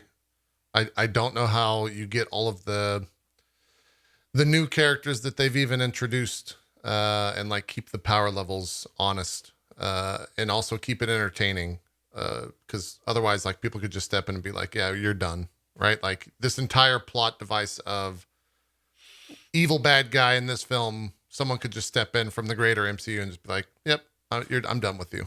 I'm just going to push some air in your direction by punching you from like across the city and you're good. We're done. I think that's why they designate the difference between cosmic and like, you know, ground level right now. Yeah. Because they're saying like all the cosmic peoples, they're like, look, things are way more important than what's happening on Earth. And, you know, I think that's what they did with Captain Marvel, where she was like, there's other civilizations out there besides y'all, and they need help too. They're just as messed up. And there are other stories. Stop being so self-centered. So I'm sure that the big difference is they're going to, you know, the Eternals are like, look, we were tasked with one thing and now we are doing something else. But like, you know, it could be like, oh crap, Galactus is coming. We got to go deal with that, and like we have to leave Earth alone. Oh, so then they leave. At the end, they just leave. Yeah, I don't know what would happen at the end of that. Well, because so the reason why I was like looking dumb, like always, is I was trying to think. So in the trailer, a lot of the up until the very, very end, but every time we see them in kind of like their like old spaceman outfits, they're always near water every single time when they fight a deviant. The first time when the deviant pops out of the water near the rocky coast, that's near the water. The next time when they're sort of like on a sandy beach, that's near the water. And I was like, oh my God, what if this is the movie where we learn about Atlantis? Like this is the Atlantis movie. And then it leads into, because truthfully, the arch nemesis of Wakanda is Atlantis. Yeah. And Namor. So, yeah. And so I was like, oh, is this where we learn about like Atlanteans? And maybe that's part of it. But then as you go further into the video, into the trailer, like, I don't know, from 2:20 on, they're all in their modern day outfits, but then none of the deviants are like, they're like one's in a forest and one's flying. And I was like, oh, never mind. But maybe there'll be something about that. Could be. So I have no clue. I wonder how long it'll take for the like general audience to get tired of the idea of the storyline or the trope of like, oh yeah, these beings have existed on the planet for like millions of years type deal. And when they're going to just have to start introducing something else that's like brand new. Because in the case of like Atlantis, I think it's pretty pivotal in a lot of story threads within the MCU, but it's going to be another one of Black those. Panther too, right? Like it definitely is. It's another one of those stories of like, oh yeah, Atlantis has existed and just is gone, unseen for millions of years or thousands of years or whatever. How long that plot device is going to work for like a general audience. Maybe it will always work. I don't know.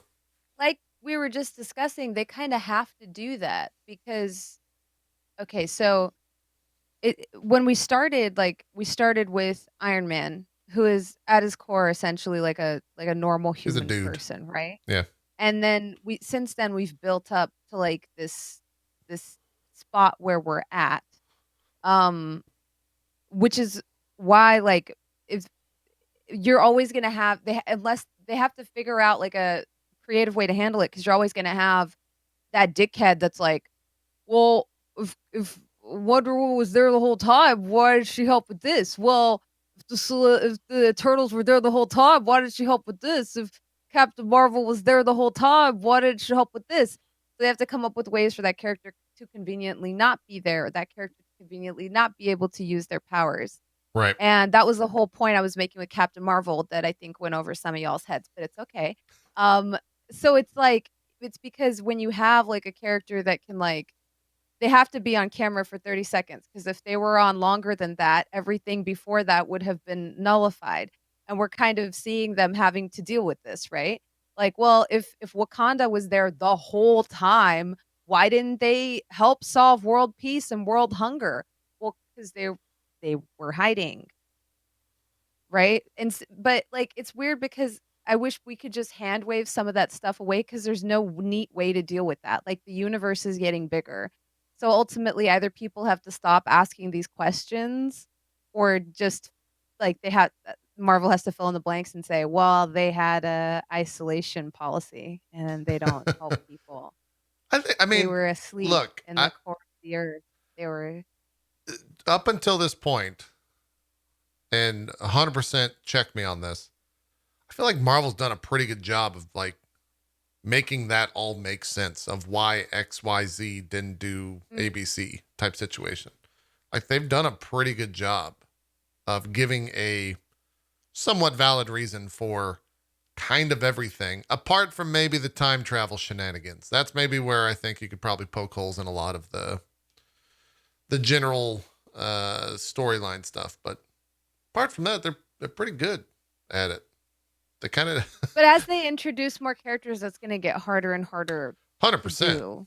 Yeah. Right? Well, once you introduce the celestial shit, like that's I don't know how you do that. I don't want that job. I wouldn't wish that job on anyone, right? That's a The crazy. Eternals, thankfully, is like explaining it, but as they introduce more and more, unless because like on one hand you have people that hate origin stories, but if you have a character that's already established, then you have to explain why they weren't there, right? Yeah. So it's a very difficult terrain to navigate. Like if we get X-Men at some point, right? Either they're going to have to do a new origin story, or they're going to have to say that they were there, or they were in an alternate universe and they got brought over, different timeline. Like, who knows how they're going to do it? But it's going to have to be a lesser of two evils, you know? Like, well, if these Y'all ready to characters were get here the whole time. Yeah. totally effed up? I need to jump in. I need to jump Jesse in. just busted into the room with a shit ton of drugs. Here we go. All right. So based on what you were saying, Bronze, I was like, great point. Where the hell was Atlantis? If they're going to bring Atlantis. So I went online and just Googled Marvel Atlantis. Okay. And what I found was not what I was hotel. looking for. You booked a room. What I found was not what I was looking for, but I think it's what we need because, oh my God. All right. Because I was like, yeah, where was Atlantis? What was Atlantis up to? And I found literally on the Marvel database, it lists where Atlantis has been for the last 20,000 years. And I was like, okay, like, let's skim from the beginning. Okay. Let me just real quick. Again, I can't confirm any of this is happening, but this was 18,000 years ago. The cataclysm of Atlantis, the thing that brought it to the ground. And this is just a paragraph from it. Finally, barbarians from the Lemurian Isles attacked Atlantis on behalf of the Deviant Empire. And to rout their forces, King Kamu opened the magma pits, which were the city's means of heating. Lemurian invaders were destroyed by the molten lava, but due to unprecedented volcanic pressure beneath the city, the magma release triggered a seismological cataclysm. First, the capital city and then the entire continent of Atlanta itself was racked by earthquakes and volcanic eruptions. At the same time, the Deviants themselves launched an attack on the surviving second host of the alien Celestials. The Celestials retaliating by causing a nuclear cataclysm that sank Lemuria and created shockwaves that shook the entire world. As a result, the local geological convulsions and after effects of the Lemurian cataclysm, the entire continent of Atlantis fragmented and vanished beneath the ocean in about a week. So, like, could be all the, the breadcrumbs are there for them to go that direction if they want to. Wasn't even expecting that, and they were just like, and then Deviants and Atlanteans. I was like, ooh! So maybe again, that's why they were by the water, because they live under the water, because they were sunk under the ocean. Someone just said that the volcano. What was it? Some think the volcano in the Eternals trailer is Atlantis. There's a massive volcano that is in the trailer. Let me see if I can find where it's at. Because there are several shots of ancient cities, one of which is burning, and it looks like Jon Snow is watching it burn. And then there's a huge volcano explosion. Oh yeah, there's like a, I don't know if that's the beginning of life on Earth or not. This but right at here, 131, there's a volcano, and then yeah, that shot, that's an explosion as well. There's another shot of the actual volcano exploding, like the top blowing off. Maybe I have no clue. Well, it looks like there's something right here. Whatever. I also wonder. Unless that's just that might just be the light hitting that smoke. Sorry, go ahead. There's also at 201. Interested to see where that is, where that takes place. I think that's their ship. Is it? Yeah, because they like lift the ship up. Also, 206. There's another volcano. At 206 right? is the explosion of the actual volcano. What do you think is going on? That volcano was in there 3 times. Why the fuck is that important? Great question. Huh. Krakatoa. Is that what the emergence is? I mean, it could just be the beginning of life on Earth. Is this somewhere in Portland? Somewhere in Oregon? Yeah. You also might be right. Is there a civilization? But again, I just want to point out that every time it shows them with early civilization, in the first shot where they're down the beach and there's the kid in like, the level 1 outfit on the beach, I don't know how to, like the rags. it looks like early man, and then a deviant pops out of the water, and then later when they're on the sandy beach, and there's all the people that definitely look like they are early man, deviants are popping out of the water. I'm not saying I'm like cracking this movie open, but am I cracking this movie open? You might. There's the ship. I think this is their supposed ship. So, but like that ship size wise, compared to the height of the other area, seems not the same size to scale. Yeah, the other area seems not. It seems bigger, and I don't know. I wonder. I think that'd be super fun if they don't have to show it, but just the idea, the concept that it's there, and like, yeah, a long time ago there were others that, like, you know, the world's been around for a long time, and things have happened here, and you know, maybe, who knows. I'm very interested to see how they sell this, because they have said this story takes place over 7,000 years. Right.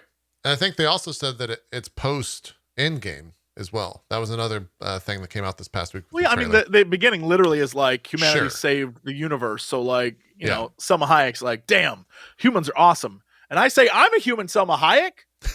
Am I awesome? You might, you know, there's always a chance. Is that about me? Is that about me, Selma? There's always a chance, Jesse. Always a chance.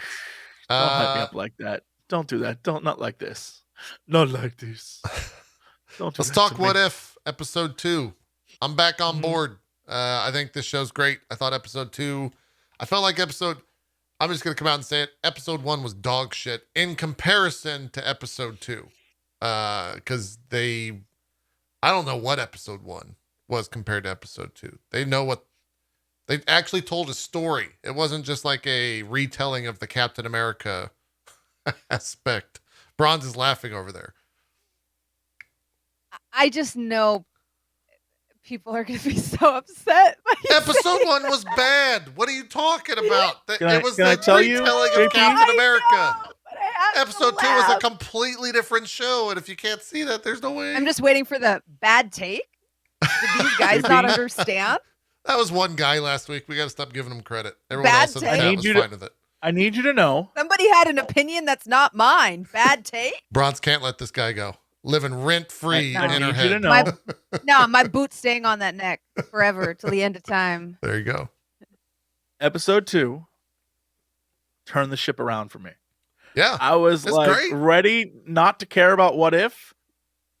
I last week I was like, you know, I bet they're going to have some dumb reason why they chose T'Challa, whatever. Here's the thing.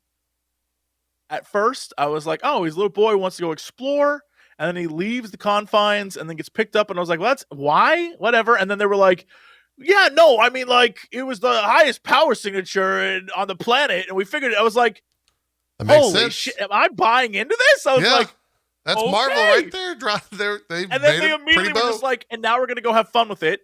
And let me tell you, from moment one, I was like, not like, T'Challa was fine.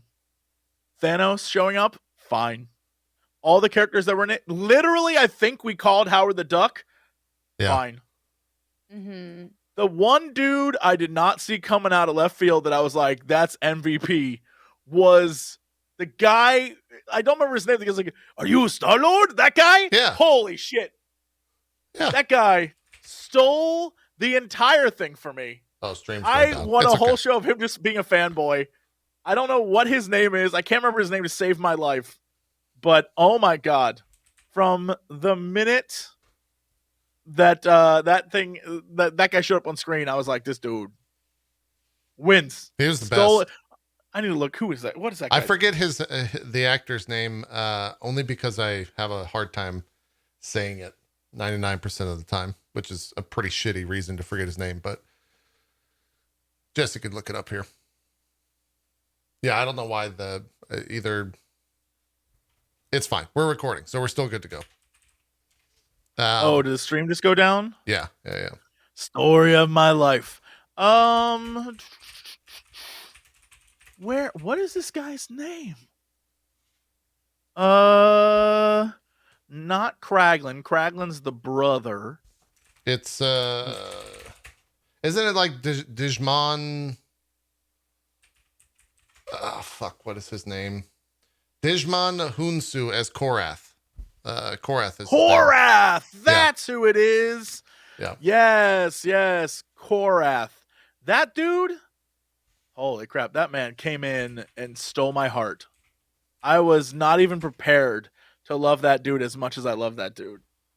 Because he was kind of like a throwaway character in the movie. He was just like a goon. Yeah. And in this, I was like... Well, he was also in Captain Marvel as well. Yeah. Yeah. But in that, he was also, like a throwaway goon. And in this, I mean, he was. Yeah, he was kind of like yeah, he was part of her like group, but sure. Yeah. Yeah, I mean, like, but he was just like there. I loved that I loved that T'Challa included him in the adventure, even though, because it just showed the difference between Peter Quill and T'Challa and why Peter Quill was doing what he was doing versus what T'Challa was doing. And I love that they changed everything about it. They changed everything about it. They literally were like, T'Challa talked Thanos out of it. Right, which is great. The best bits of the entire episode were Thanos talking to people about, it's not all that bad. That was hilarious. The fact that they made that a joke. Yeah. Where they made him, here's the thing what they did. They made him into every, dude who saw Infinity War was like, well, actually, Thanos' idea isn't actually a bad one because the world is, really overpopulated, so he might have been going about it the wrong way, but, it's actually true. And that is exactly what they were parodying, and I was just like, mwah. Yeah. Mwah, this is so good. It was very good. That's very good. Bronze, what'd you think of What If Episode 2? I liked it because they actually treated it like a cartoon and like what it is, which is you're able to gloss over some stuff and kind of make style choices that you wouldn't make in the MCU because they're not the same characters. So I kind of like that we got a version of Thanos that was a little bit more able to joke about the genocide thing, because I don't think that would have floated in the actual MCU because they presented that event as super traumatic. But in a universe where, we didn't watch all this unfold, it's suddenly you're talking about something in theory, right? So that's a lot more, it's I don't know, it's more palatable to kind of discuss that or make jokes about it because we're talking about a hypothetical and not something that we saw unfold on screen and have all this impact on people's lives. So when you have that, plus the fact that I love that they did the thing that okay, because you have Black Panther is kind of the MCU's version of a Batman that isn't a horrible person, right? That's kind of Yeah. Black Panther is kind of the answer to Marvel's answer to Batman. So a lot of the critiques of Batman are always like, oh, well, if he's just a guy in a suit, this, that, and the other who's rich. And sometimes people have those same critiques of Black Panther. It's just a dude in a suit who's rich and da da da. I've always hated that. So this episode reminded me of an episode of another comic book show I did on my channel a long time ago called Bagged and Boarded, where I started dismantling a lot of these arguments before the Black Panther film came out. Where I was like, well, it's not actually just a rich guy. This person is probably one of the most respected human beings on planet Earth. In fact, at one point, the Inhumans invite him and Storm to their home to consult with them on or get their opinion on mankind. On hey, we respect you and your opinion. So we just wanted to get your impressions on mutants, X-Men, should we worry about them, and mankind in general. Huh. So this idea of T'Challa being a sort of arbitrator or a neutral party is not new. It's been in the comics for a while, and they set it up in the MCU as well. In fact, when we see T'Challa's father, where do we see him? At the United Nations, right? It's very much this idea of Wakanda is is self-sufficient. It can maintain neutrality and kind of be this sort of arbiter of peace. And I love that they took that sort of line of thinking and expanded it into, okay, so let's take T'Challa as a child off of Earth, away from the vibranium. Would this character still be exceptional?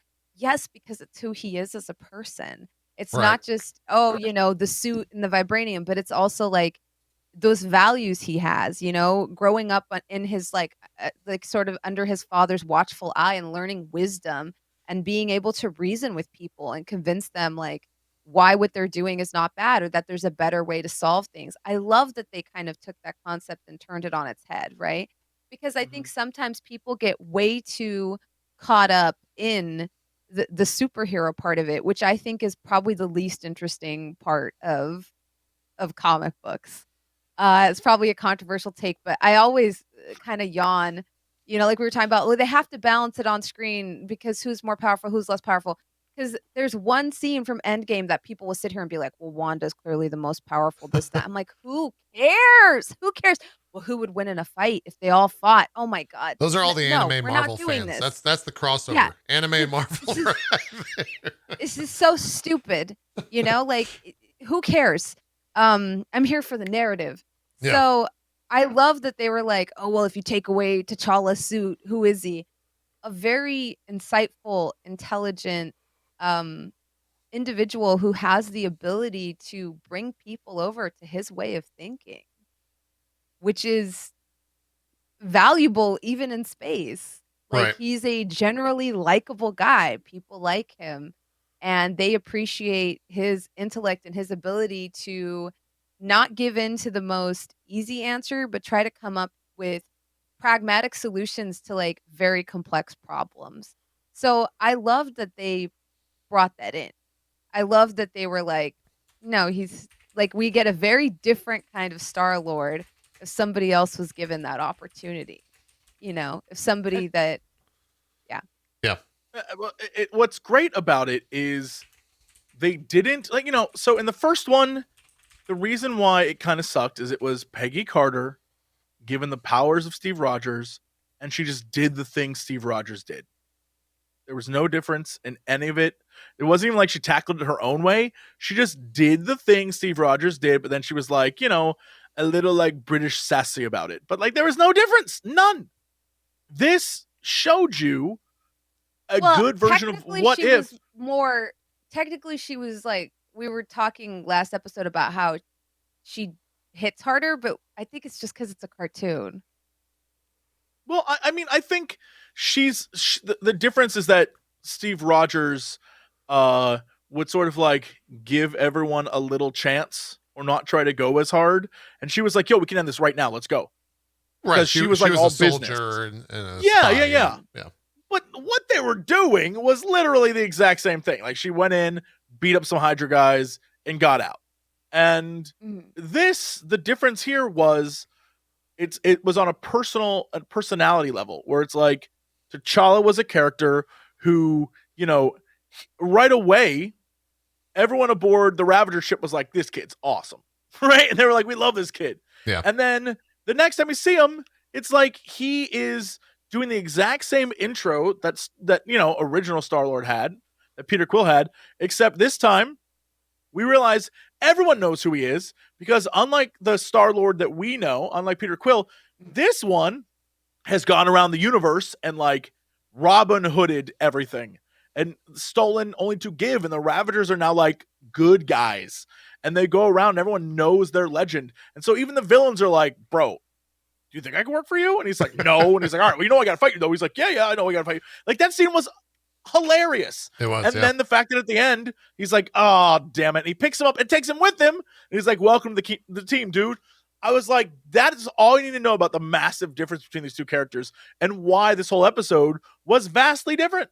And that it was like, this is what this show should be. From top to bottom, they changed it up in a way that felt like it meant something rather than a rehash of a movie with a different character in the lead. And I was like, the entire time blown away how much they nailed it was fantastic. It was a great episode. Loved every minute. Yeah. Could not agree more. Biggest pop off for me was definitely the Thanos thing though. of him just like showing up as one of the bros at the bar.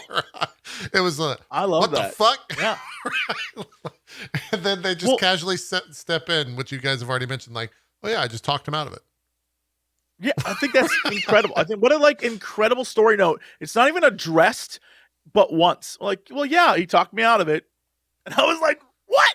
That's incredible. Great. I love that. Yeah, and I love the fact that then it becomes, because he was talked out of it and it wasn't like his life goal and his mission, it becomes like a punchline. Like Bronze was like, the idea that if this was in like the MCU proper, this would be an entirely different kind of like vibe. Yeah. But because it didn't happen, because it's in the cartoon, they can like get away with it being a joke. And even I think it's interesting the way that they showed the relationship between Nebula and Thanos as well. In that obviously it was like messed up, but not in a way that was what we saw in the movies, where he like literally rips her apart. And this, it was just like, a father and daughter who really probably needed to have counseling. Needed to like have a talk. And T'Challa even says that, like, I'm trying to get them to go to therapy, right? Like it was one of the lines in the episode. And that's what I think is interesting. The entire time I was like, all right, where's Gamora? When's she showing up? She never did, which means that she's in a different episode. So wielding Thanos' weapon in a different episode. Yeah, we've seen those shots of her with Thanos' weapon. I don't know. I don't think they've said this, and I don't think it's true, but I think these are all different universes, right? Like this T'Challa Star-Lord is not in the same universe as Captain Carter is Captain America, right? Here's the thing. I don't know, but the teaser at the end of this episode, I was like, oh, that's fun. Yeah. Because, if Peter Quill is working at the Dairy Queen and then his dad shows up and is like, hey, Peter, let's go destroy the universe. I bet Dairy Queen Peter's going to feel a lot different than Star-Lord Peter. He's been in the human grinder for 20 plus years. Yeah, I wonder. Working fast food, these motherfuckers. I'm going to destroy Earth. Yeah, I bet he would be like, I no longer care for them. I'm not flipping that goddamn blizzard no more. All right, I don't care if that ice cream comes out. It never comes out. I don't know why they have me keep doing it. Stupid I kind of like that they still had him listening to like music that he got from his mom. It actually made me sad for a moment because I was like, oh, this is a Peter that has to just like soak in that grief. Right. You know what I mean? He had time to soak it in. That's what I'm saying. Yeah. This is a Peter that has had time to like just really marinate in that loss versus like immediately being ripped away into space and being like, well, like instead it's like, no, you had to stay there, go to her funeral. Like I had that weird thought about that. I know it's like a really morbid thought, but I was like, oh my gosh. I mean, that's what the show does, right? It's the whole premise of the show, 100%. I also love the fact. What if? That's what a good what if does. Yeah, I love the fact that T'Challa's father was alive the entire time because of him not being present on Earth. So, great episode. The next episode, they have put in that it is Nick Fury and Black Widow. Interesting. And I don't know what is the what if scenario there. Yeah, I don't know what if. I don't know what the what if is what they tweeted out. Yeah, what is the what if? I think that was this morning. I'm like 90% sure that was the next one. I thought it was Tony and Killmonger. Let's see. What is the what if Twitter? Let's just go to Marvel Studios Twitter and I'll verify here real quick. See what the shot is. Yeah, it says, see Nick Fury and Black Widow in a new episode of Marvel Studios What If streaming Wednesday on Disney+. And it's just the two of them in their get up. There's no like Hydra insignia. There's no... They didn't really tease what it's going to be. Not necessarily two giant characters, though, in a lot of ways. Also, kind of a weird thing to have Black Widow in there with all the ongoing stuff around ScarJo and that stuff. I don't think she voices the character in this show, right? I think that was past her contract, or she was already done with it in a lot of ways because Black Widow was filmed so long ago. I don't know what it's going to be or who's going to be voicing it, but huge, interesting.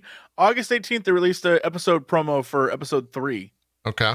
Does it say what it is? So, I mean, yeah, it looks like Loki is running Asgard because This is it's for him and the Wednesday's Asgardian episode with Nick Fury? Like, it starts out with Nick Fury and then Loki running Asgard, and it has like the 4 dudes who usually hang out with Thor, 4 dudes and Sif. Yeah, the and Warriors 3 or whatever. Yeah, but they're like behind on Loki's team, and it's him on Earth, and Nick Fury's like, "What up, bro?" And they're like standing face to face with each other, and it's like Nick Fury and an army of Shield dudes with an army of Asgardians, and then the next clip is Black Widow with Hulk. And then it cuts to that shot from the main trailer that has Tony Stark eating donuts on top of the from the movie, where he's eating the donut in the donut. What the fuck is the... Are you sure this isn't like a trailer for the entire show? No, it is definitely episode 3. It looks like episode 3. I don't know. What's the what Twitter account are you looking at? I'm on Marvel Studios. I'm literally just on the. I'll just link it right here. It is this video right here. It's on YouTube. Let's see. What if episode 3 promo trailer? Let's see. And it looks like maybe it's a different take on Avengers. Oh yeah. Okay. Yeah. I think it is a different take on Avengers. You're right, because there's the Hulk. Yeah. Like maybe if the Avengers didn't come together? I don't know. Weird. Yeah, dude. It's crazy. Looks neat. It is a what if of the Avengers, without question. I don't know what the twist is, though. Like, what if Nick Fury failed or something? Maybe. What if the Avengers didn't come together? Yeah. Huh. Okay. Well, that's Wednesday. Huh. Yeah. I don't know what to expect from that. Bronze, is that a story or anything in the comics? Do you know? Do you remember that? Not that I'm... Gotcha. What were you going to say? Sorry.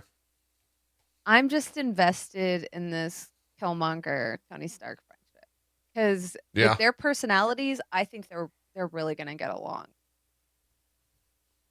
Well, yeah, with like the pre-Iron Man Tony Stark for sure. That's what I'm saying. Yeah, they would be homies. Like they're gonna. I feel like I just can't wait for that. Like I feel like it's gonna be so good.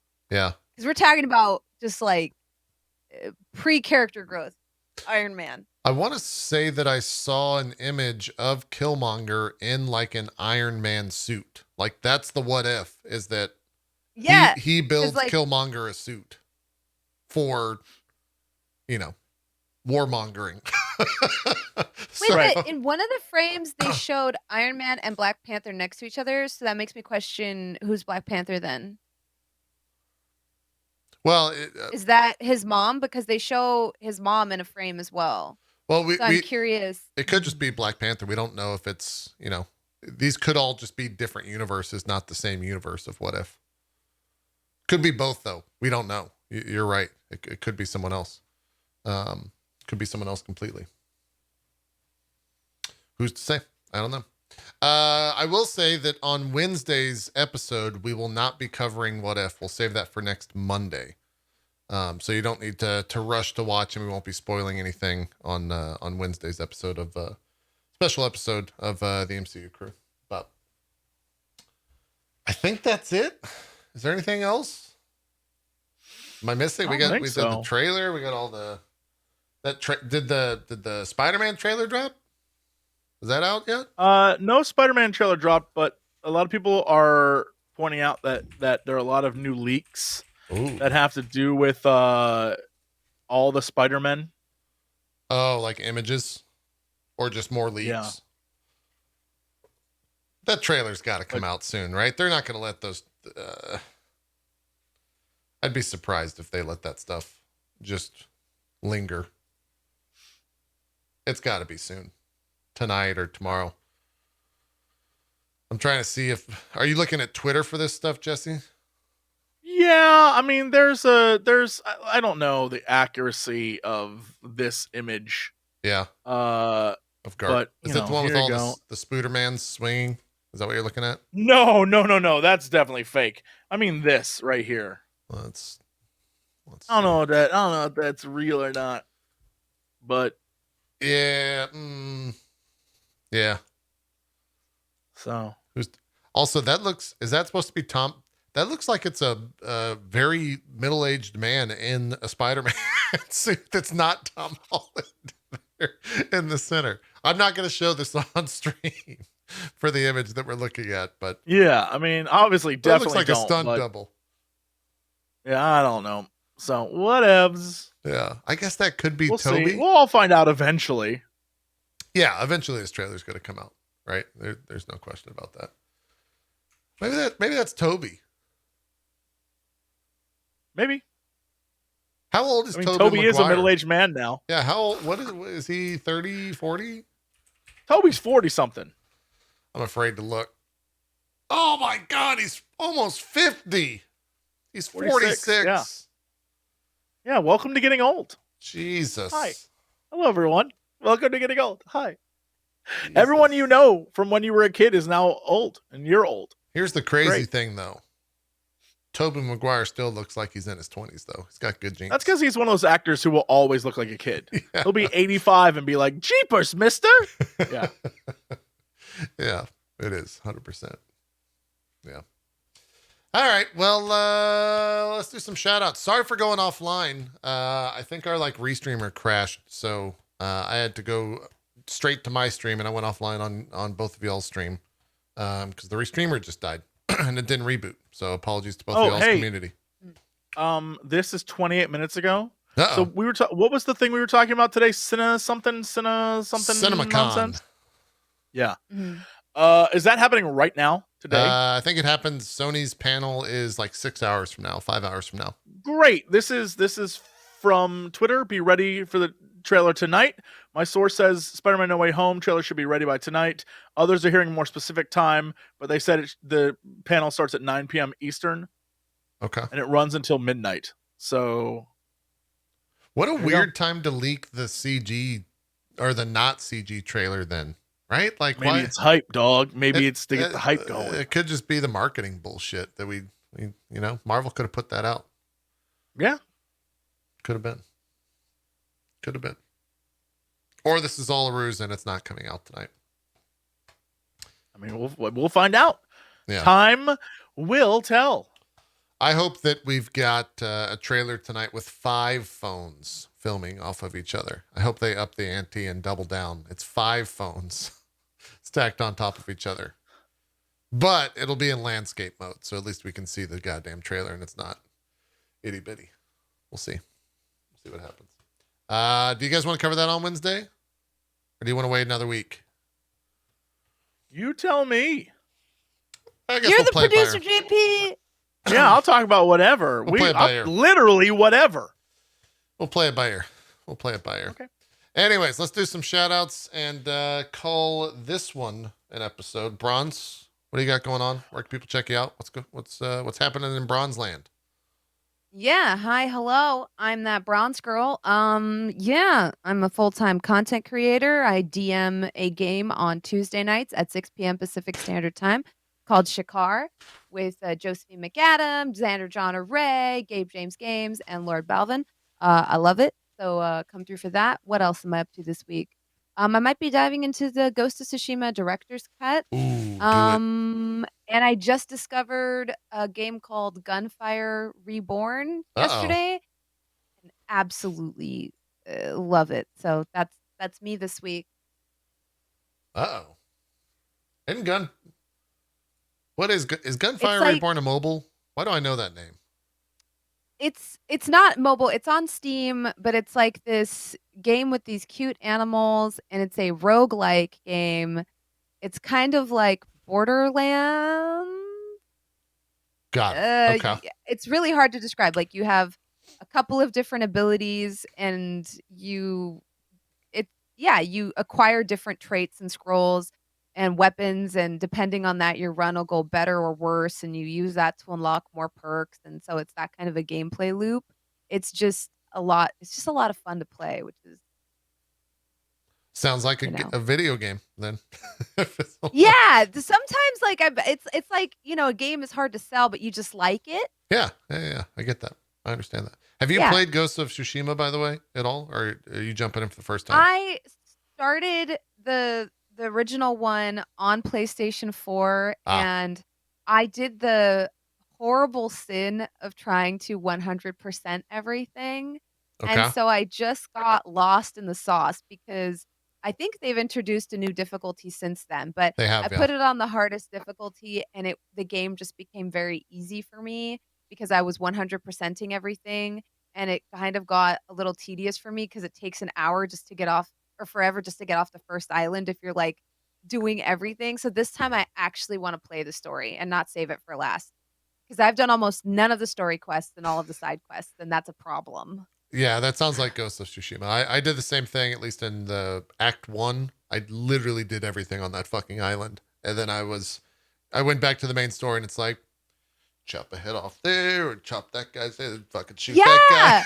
And like, shit, I beat the boss. I forgot what I was doing. Like halfway through the game, after I'd put in like 20 hours, I was like, okay, so I've written haikus and meditated by waterfalls.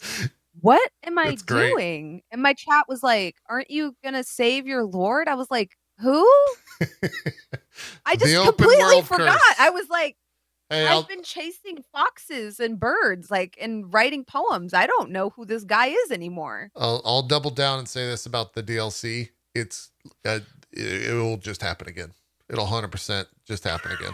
No! If you don't like actively set the story quest as your main objective, that game is probably one of the best open world games I think ever made. But 2, it's the type of thing where you just go from point to point. You're like, oh, okay, let's see what there's a fox up there. Let's go see what that thing's. Why are we going on? Oh, there's a butterfly in that field. Oh, it's a haiku. So much poetry. Let's talk about haikus. Great. This is an archery challenge. Okay, I'm gonna focus. Oh, this is like an arena ring. Let's do. Wait a minute. There's a story. What are you talking about? I can't do this again. Not again. Hey, it's great. It looks fantastic. It runs 4K 60 on the PS5. It's a hell of a game. Ghost of Tsushima. Definitely play it. It's good. Jesse, what about you? What games have you been playing? What are you gonna go and get into? Nothing. I don't mean, like, bro, I don't know. I'm gonna have so much stuff to play. I mean, like, sure, but like, I don't know. I got literally so many games. I don't know. And have you ever been just overwhelmed by the amount of games that you have access to? And it's like a blessing and a curse, because you're just like, well, I know what I want to play, but I also don't know when I'm gonna have time to play it. So I got 80 things. I'm just gonna roll up into a ball and fade to dust like Thanos. Does that mean someone's got to stamp you, though? Or so? I mean, like, sure, if you wanna. Okay. Someone collect all the Dragon Balls and snap Jesse. I believe that's how that works. Yeah, if you just want to snap me away, that would solve a lot of my problems. If I could just fade to dust with like that'd be great. Yeah. But I don't know. There's like, I'm just looking at my desktop right now. There's a bunch of stuff I downloaded where I'm like, oh my God, I want to play that. And I want to play that. And I want to play that. And so we'll see. We'll see what I end up getting up to. But yeah, I honestly don't know. Plus I have to still finish. Oh, so much. Jesse's a busy guy. No, don't think about what you have to finish. There you go. Don't think about it. It's too much. I had to like have that conversation with my chat where I was like, guys, can we not ask like when I'm gonna beat something? Because that's like, imagine you're sitting there like playing Slay the Spire, and someone comes up to you and says, "Hey, remember all those games you bought on the Steam summer sale? When are you gonna beat them?" I was like, "I just get an anxiety spike," 'cause I'm like, "Oh my god, I still haven't beat Returnal." It came out so many Returnal's months pretty ago. good. I still haven't Couldn't even beat tell you how that Returnal. game ends. Yeah. Couldn't even. Here's the thing. I don't know how Skyrim ended. Couldn't tell you. I put 80 I hours into don't that think I've game. I ever couldn't played. tell you how Yeah, it ended. Well, they've got I another don't think I version ever of did it. Skyrim coming out November, Jesse, No, which I'm you can good. jump I got the into. story I wanted. And I don't know what the end of that game is. Couldn't even tell you. I don't think I made it through one half of the story of that game. I went around and did adventures and things and had a great time. Don't know how put Witcher 3. Can I tell you, I cleared everything off the map. Okay. I beat all the DLC, the expansions. Okay. I never beat the base game. Couldn't tell you how. Like, I know how the base I know game how it ends ends. because I looked it up and I looked up all the different ways it could end, but never beat the base. I did every single DLC, loved them. I never, because you could do them at like level 30. Yeah. Like I never Mhm. beat the base game, and I feel like I have a problem where I don't like things to end. Probably true. Oh So yeah. rather than have an end, I'll just like stop. Be like, it's always there waiting for me if I ever need to go back to it.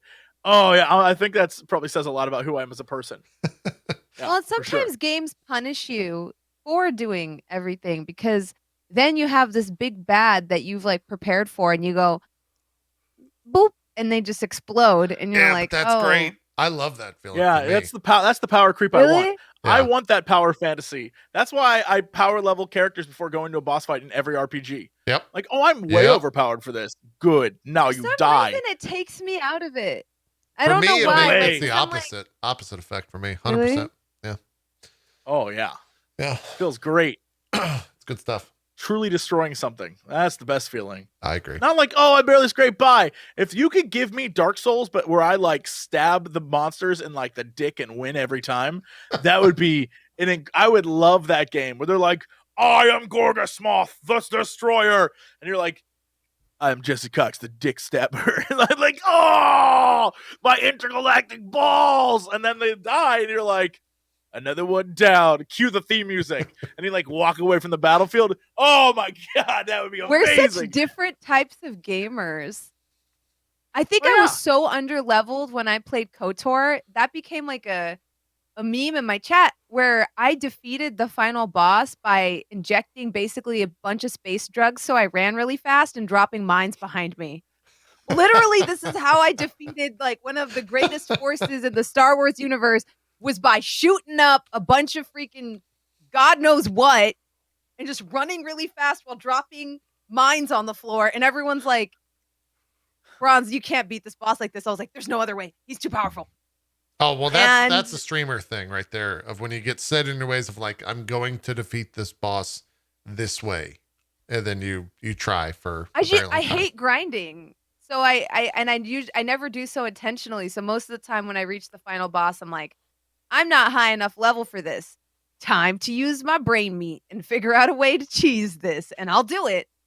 I figure out a way to cheese everything, being Also the 8 streamer levels below where I need to be. I get it. Yeah, I can alternate between those two moods of power leveling way too much or the bronze way. Depends on how invested I am in the story. I get it. I understand both sides of things here. I need to have like Fire 5 by the time I get to that last boss where he's like, you could never. It's like, snap. And he's like, ah, my body. And it's like, yeah, that's what you get. Thinking you a god now, bitch. Yeah. How dare you grow wings? You're going to die now. Easy to set on fire. Snap. And they're like, yow. It's like, cue the theme music. And then I walk away. The ball stabber. That's my new D&D character. Jesse the ball stabber. Why do you Cox. keep doing that? It's my trademark. Well, now I have to know if you hoard stuff in Resident Evil games. What do you? I hoard stuff in every in real game. life. Okay. In the game of life. Oh my god, my biggest problem is like I literally have to purposely get rid of things because for years I hoarded stuff. Yeah. Things I don't even need or use. I'm just like, well, I would go to conventions, get a t-shirt I didn't want, take it home and put it on my other t-shirts I don't need, and be like, nice, I got it. For what purpose? That's insane. Yeah. That's insane. Yeah. Oh yeah, I'd wait in a line. Be like, did you guys get the new Kirby T-shirt? Where do I get that? Yeah, like, oh my god, I gotta get. So I go wait in a line and get a thing and be like, wow, thank God I got that. And then I'd have to over my shoulder the entire day, and then I'd take it home and put it in my suitcase and be like, nice. I'll definitely put that in a closet when I get home and never use it. That's why I've banned myself from collector's editions of games. I tried to do that, and then they just kept putting them out. Turns out, I was I was about to say, you can't say nothing. I see that cloud behind you. Yeah, and I see honestly, I see all these collector's edition things behind you. Most of these are just old. A lot of these are just like proper actual statues, but there's a decent amount of collector's edition shit in there, for sure. Some collectors, look, not all collector's editions are made equally. That's what I'll say. That's a fact. Yes. Okay. That's a trooper. Yes. All right. 100%. And the bad ones, they're not on the shelf. Okay. That's except maybe the Soldier 76 from Overwatch. That one's No, I took that guy down. yeah, I need to He was there for a while. He ain't there no more. JP has the Death Stranding baby. Not only do I have the Death Stranding baby, I've got 2 Death Stranding babies. And I'm gonna just put this out there. Too many. Yeah. Yeah, it really is. Anyways, Many BBs. it's too many BBs. Go to me, PP. That's going to do it for I was about to say drop frames. That's going to do it for MCU Crew today. We will be back loves you, PP. on Wednesday for a special episode. I think that's happening at 4:30 p.m. Eastern.